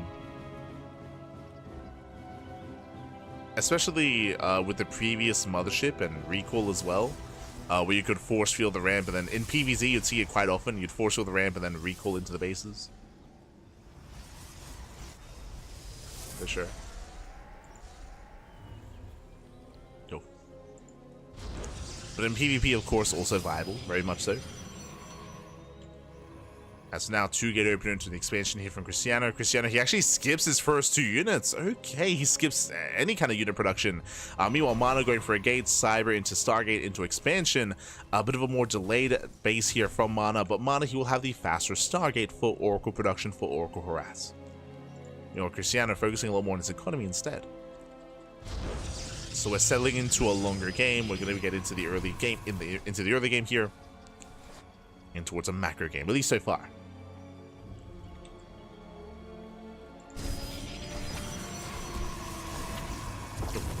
Cancelled. MaNa, he can finally expand. That's going to be a 250 timing here for the natural. Krystianer's base is already almost done. And again, there's so much pressure here on the Oracle. The Oracle's on the way. Now, bearing in mind, 2 Oracles can one-shot workers. So even if there's a shield battery, I mean, the Oracles, they won't care. Meanwhile, Krystianer, he already scouted the Stargate. Krystianer is in position in the main. Adaptable will threaten the natural. Ensures that no mining, no saturation, not yet. As remember, Krystianer, he did skip warp-ins, so his army here is lacking. Oracle making its way across the map.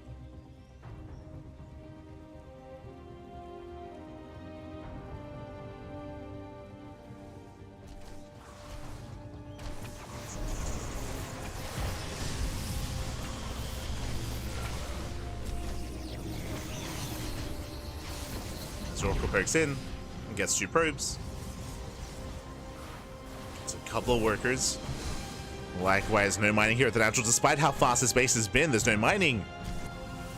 Yeah, MaNa is catching up. Double adept into the main. Doesn't quite commit, but again, he's just keeping Krystianer pinned. Just keeping him pinned down. Krystianer, he does miss the force fields. Does not lock down any units. Oracle back into the main. Just on. You have the second Oracle, true. Second Oracle also moving out. The Oracles are amassing.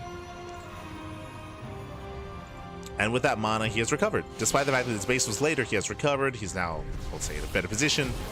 Dives in, gets 1, gets 2 more worker kills, gets 3 more probe kills. And MaNa gets away. So a stronger start here from MaNa. And he's still not done. He's still sending out more adepts, still being active with the Oracles. And Krystianer to recover, yep, rushing into a third. So really fast third base here to Krystianer. Again, to make up for his losses. This is all on 2 gateways, so again, very greedy here from Krystianer. Meanwhile, MaNa, do you see what I see? I see 2 more gates on the way. How many? 4 in total. It's going to be 2 base, 4 gate blink out of MaNa. Very dedicated here. I say that, looks like MaNa will expand, so he's not going for an all-in. There are games where or variations where you can just go for an all-in with this, but MaNa does expand. Despite that, he will have the larger army, and MaNa, as he expands, he can be the one to push out and pressure the third base of Krystianer. And he should be the one to do so. Once the gateways kick in, he can start to move out.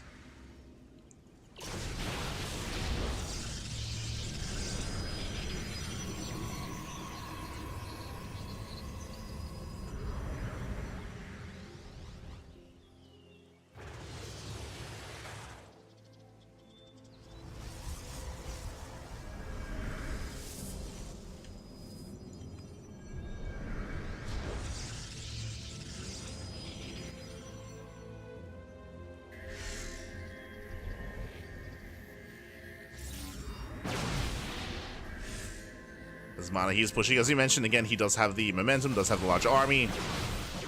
Trying to force his way in. Pressuring the third, getting to the mineral line. Probe's going to be going down. He gets 1 so far. Gets a couple of workers, but so far good response here from Krystianer. He pulls back. The Shibari putting in a lot of work. And Krystianer, he's holding. He's holding out. Oh my god. Picks off a stalker. Krystianer, he does hold, does survive. Maintains his own third base. MaNa backs off. We're settling in. We have MaNa going to be switching into charge, or I say switching, taking into charge.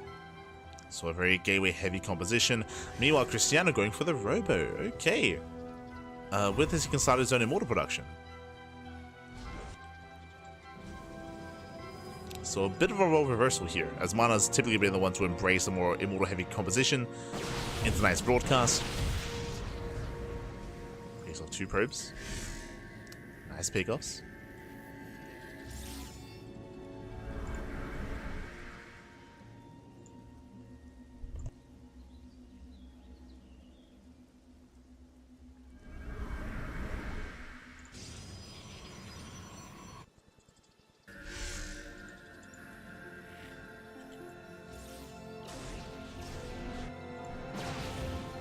As MaNa, he rotates.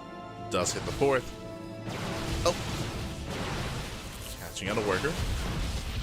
Takes off a pylon. Again, nothing major, but these slow little pickoffs, I mean, they add up over time. Supply blocking Krystianer. Giving MaNa the opportunity to recover. Meanwhile, the river is done. We do have the prism on the way here. No immortal production.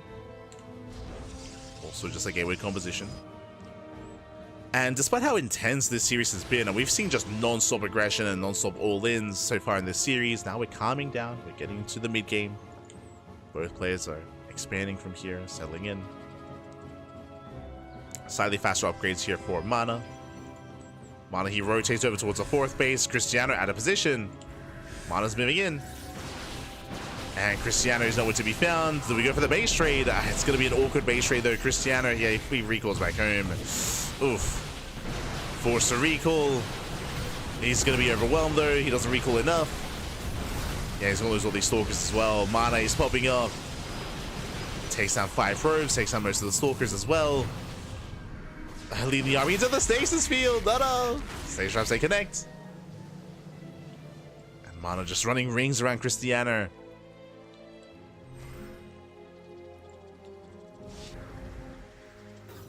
Krystianer is trying to keep up. MaNa claiming his 4th. Getting a 5th base. Jesus. Getting a 5th base up running. Double Oracle into the mineral line. Cannons depowered. MaNa pushing in. Krystianer just having a really hard time keeping up. Trying to engage. Charge now kicks in for Krystianer. And Krystianer, he does have a comparable army size. He can still take a fight. +2 is almost done for MaNa. Almost. Needs a little bit more time. Oh, let's go. Making use of the healing pad, topping up his army. Ay, ay, ay. That's a big advantage here for MaNa. Heals everything back up. Oh, takes out the prism. War prism goes down as well. Krystianer pushing in. Going for the 4th base. Looks like might get the Nexus. Meanwhile, MaNa coming from behind. Nice, very nice force fields. Yeah, locks down those charge lots. Now focusing on the stalkers. Yeah, better fight here for Krystianer.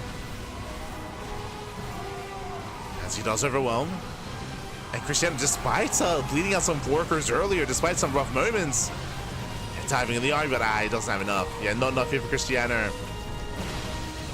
It was a good position, and saw some nice moves. But MaNa, he was still overwhelmed and takes down all the charge lots. Chasing down the stalkers. GG gets called, and we are going all the way to the ace match. GG, MaNa does tie things up. We're going to game 5. Whew. GG, well played. MaNa, he will run away with it. Again, it was a interesting start to the game with Krystianer being greedier than MaNa and taking the faster base, but MaNa, he was just all over Krystianer with the Adept Harass, with the Oracle Harass as well. MaNa able to gain map control and gain momentum. GG. GG, well played. It was just all over Krystianer. Krystianer, he was borderline all in towards the end there, where he had to counterattack, had to do something across the map. But wasn't enough, and with that, we found ourselves in the final game. The final game of the series. Let's go. Let us go. So we're getting into that ace match.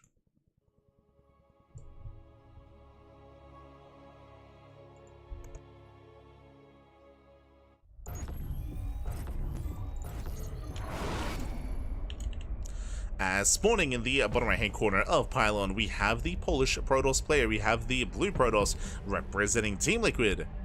Fighting back and forcing the ace match, bringing us all the way to game 5. It is MaNa. And And spawning in the top left-hand corner, we have his opponent. We have the red Polish Protoss player. We have the red Polish Protoss himself. Representing Offside Esports, it is Krystianer. He was up in the series. He was up in the series. Has been so close to claiming the series. He's up 2-0 even. But now he's lost 2 games in a row. Krystianer, can he bring it back? Can he take a breath? Take a moment? And lock in. Isolate into Pylon. Isolate into Pylon, MaNa. We'll see if he once again goes for a greedy opener. It does feel risky to go for some greed here on Pylon, but we'll keep an eye on MaNa.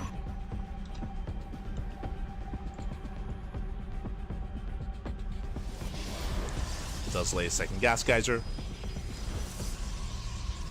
With this, he is building up.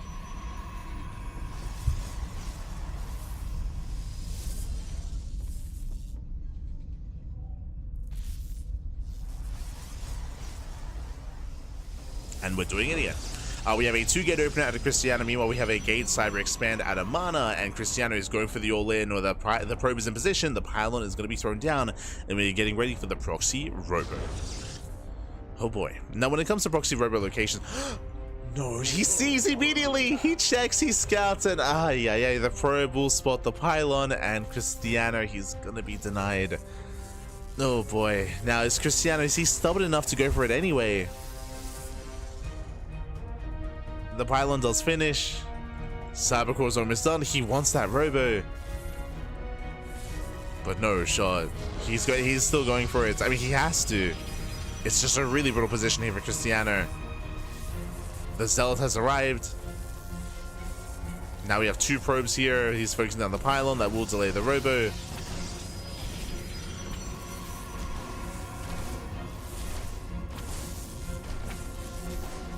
Pylon is going to go down. You can see he has to throw down another pylon. Oh, God. MaNa, he pulls away. Pulls back home. He expands. No fear. Jesus. Nexus before shield battery. But after attack, it is going to be a robo opener. So very safe setup here from MaNa. Going for the robo. Getting into his own immortal production.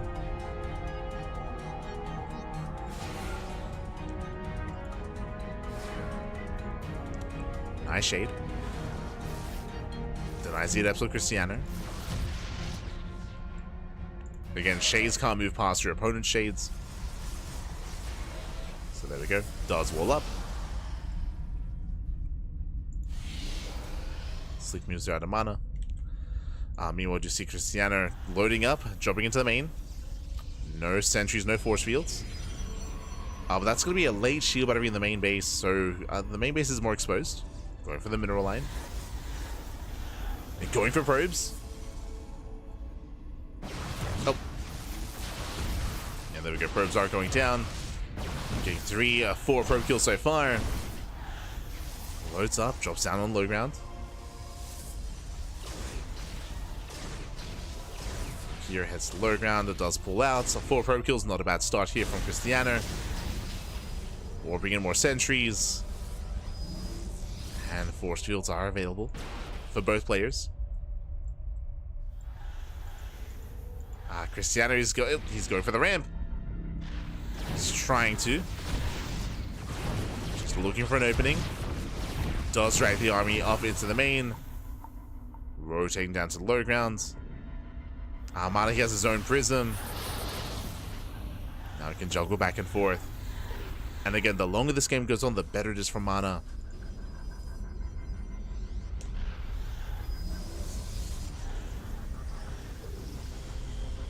Trying to keep up. Does with the prism. And MaNa's ready. Bit of trade for Krystianer. At the same time, force field on the ramp. Yeah, he does force field. He's locking down the main army. Drops to the low ground. He's going for the warp in. He's going for the kill. The immortal zoned away. Again, brutal force field. But we do see that MaNa is holding his own. He breaks through that force field. He breaks through. Buys enough time. But he's still up against 3 immortals. It's a lot of immortals. It's a lot of DPS. A lot of firepower. The shield battery's on the way. This is still very tense. The army does work its way in. Oh, not going to be sent away. The base is getting very low, and the expansion may just go down. As Krystianer tries to force his way in, waiting for another warp in, and there it is. Warping in more depths. Warping in more of a buffer. Trying to shade past the army. There's a wall in time. And the base is still very low.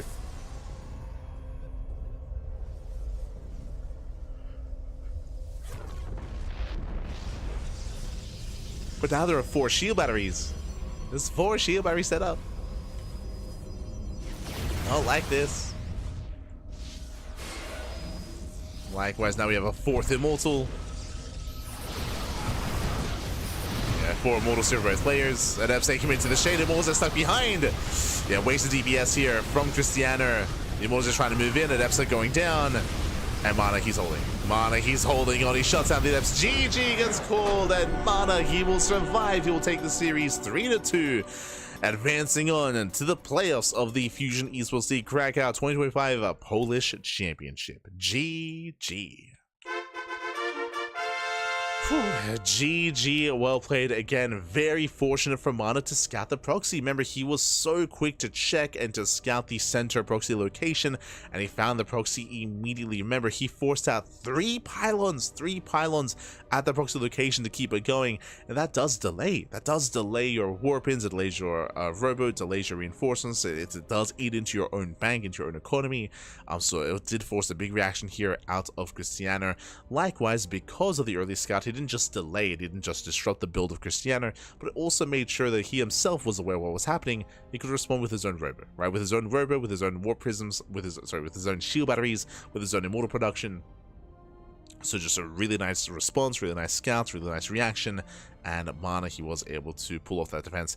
Despite all of that, there were still some nice moments for Krystianer where he was able to almost outposition and have some better engagements, but there were few and far between. And they, unfortunately, they just weren't enough to overwhelm the defensive prowess there of MaNa. I'm referring to the moment where the base was getting low, right? The expansion was getting incredibly low. That was back when there were only 2 shield batteries. That was before the 3rd and 4th shield battery did finish.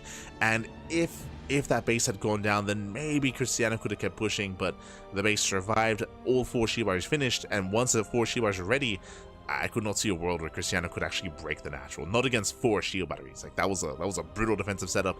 GG, well played. And with that, congratulations here.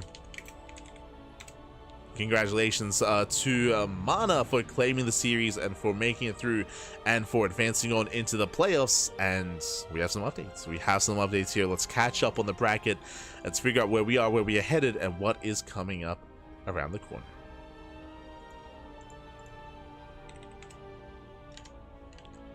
Here we go.